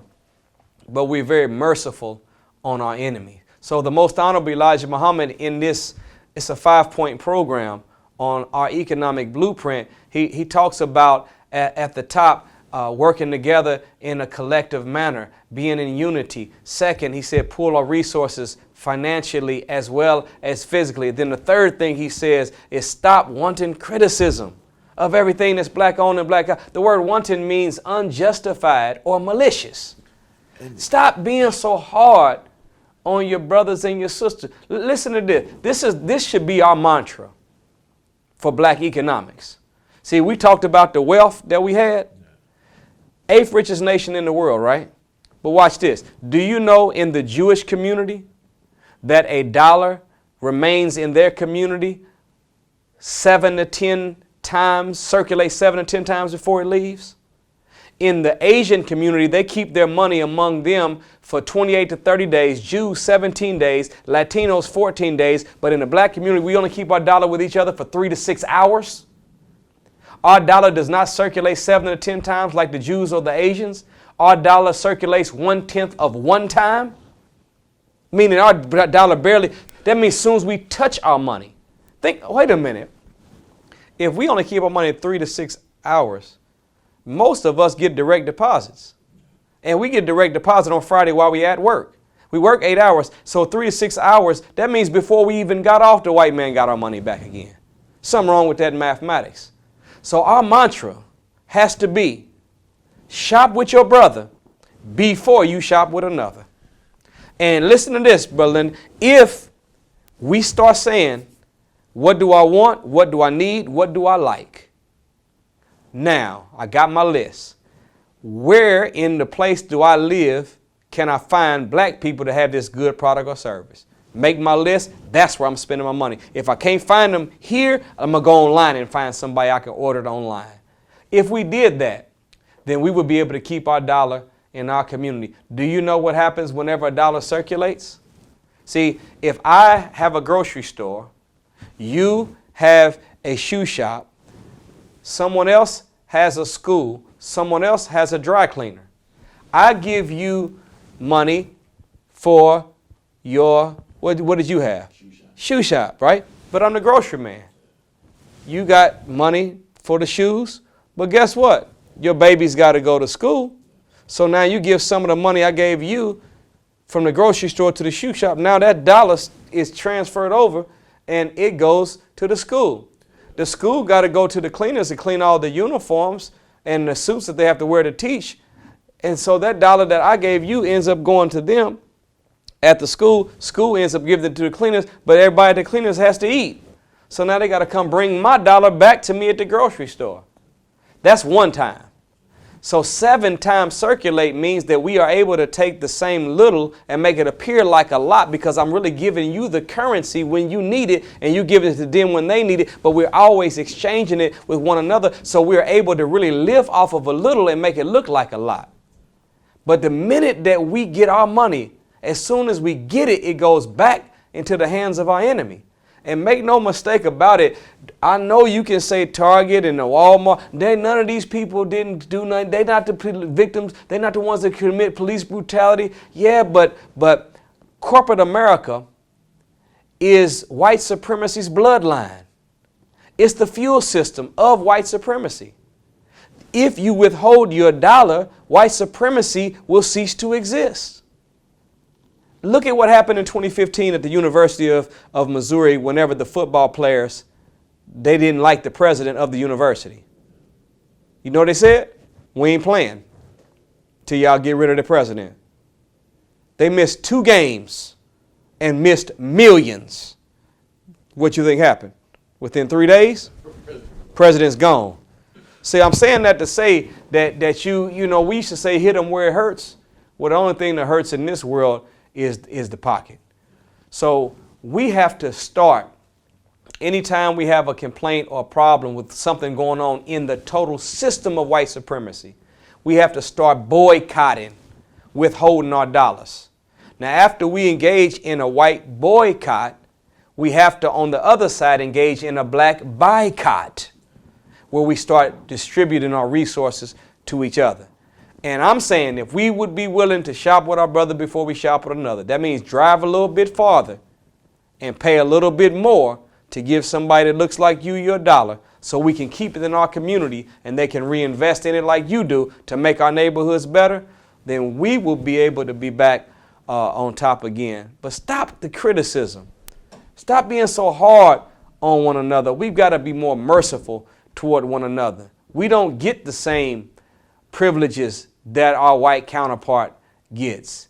We just seen on the news where they caught a whole city think it was, I can't remember exact city, but they showed how they took all the white pictures down, or the black pictures down out of a house and put white pictures in, and all of a sudden the property was appraised for way more money. Same house, same agent selling it. They put a white face on it, white people's pictures. Now it's worth $100,000 more. When we go to the bank as a people, they'll give us a $100,000 loan for an education that won't work after we go to school. They'll give us another $80,000 for a new truck that's going to depreciate as soon as we drive it off the lot. They'll give us $250,000 for a plastic house in the community. But let us go to that same bank and ask them for a small business loan. All I want is a $20,000 small business loan. You mean tell me you gave me $80,000 for an Escalade, $250,000 for a plastic house, and you gave me $100,000 for an education to give me a degree that won't work, but I can't get a small business loan for $20,000? So we have to be more understanding of the fact that we are people that got to work twice as hard to get half as much. So when our brothers and sisters go into business, we don't have the same support system as our white counterpart, so we got to be more merciful to one another. And we don't have the same access to clientele, because not only other races, ethnic groups don't want to deal with you, you got a large portion of black people who don't want to deal with you. And that's the self-hatred. Is so much smaller than another business. Right. And of course, the less the client base, the less the income. The less the income that comes in, the less the profit you have to make improvements with, to hire more people with. So the whole infrastructure suffers because of the self-hatred. Now, shop with your brother before you shop with another is a mantra we have to teach and accept, but no other people have to even say it. It just comes natural. Asians shop with Asians. Is this true? Jews shop with Jews. Indians shop with Indians. White people shop with white people. But black people don't shop with black people. We shop more with white people than we do them. We used to say back in the day that we think that the white man's sugar is sweeter and the white man's ice is colder, even though it came from the same water and the same earth as ours. So we think that we're getting something better when we get it from them than when we get it from our own. We got to change that mentality. We have to change that mentality, and we have to stop the unjustified, malicious criticism of one another. Let's be more merciful on one another, understanding that just like I'm catching hell and it's hard for me to survive, I know it's the same for you. So I'm going to, if it took you 8 more minutes longer, I'm not going to complain. If it was not as warm as I wanted it to be, I'm not going to complain. And if I do complain, I'm definitely not going to complain to the public. Be done in a constructive manner. That's how you know things are genuine. Like if I had an issue with you, I would call you or reach out. That's right. I'm not gonna go online and say nothing crazy. That's right. And I have a little list that I made that I try to propagate, but it talks about rules of dealing with black business, and one of them is if I do have a problem, I'll speak to you directly and not tell anyone else. 2, I also, not only would I support the business, but I would teach my children to do the same thing. See, that's the kind of spirit we have to have if we want to turn our colonies into communities. We have to start looking out for one another and love to see each other successful. Because guess what? I may not have a business now, but one day I will. And if I treat you in your business right, when I get mine, guess what you're going to do? Treat me and mine right. And the next thing you know, networking is done on a mass scale, and we're able to lift each other up out of the mud of poverty if we support one another and stop complaining and criticizing so much. Brother Nuri Muhammad, thank you so much again. Man, thank you, Brother Linton. It's been my honor and my privilege, and always blessed to share space and time with you.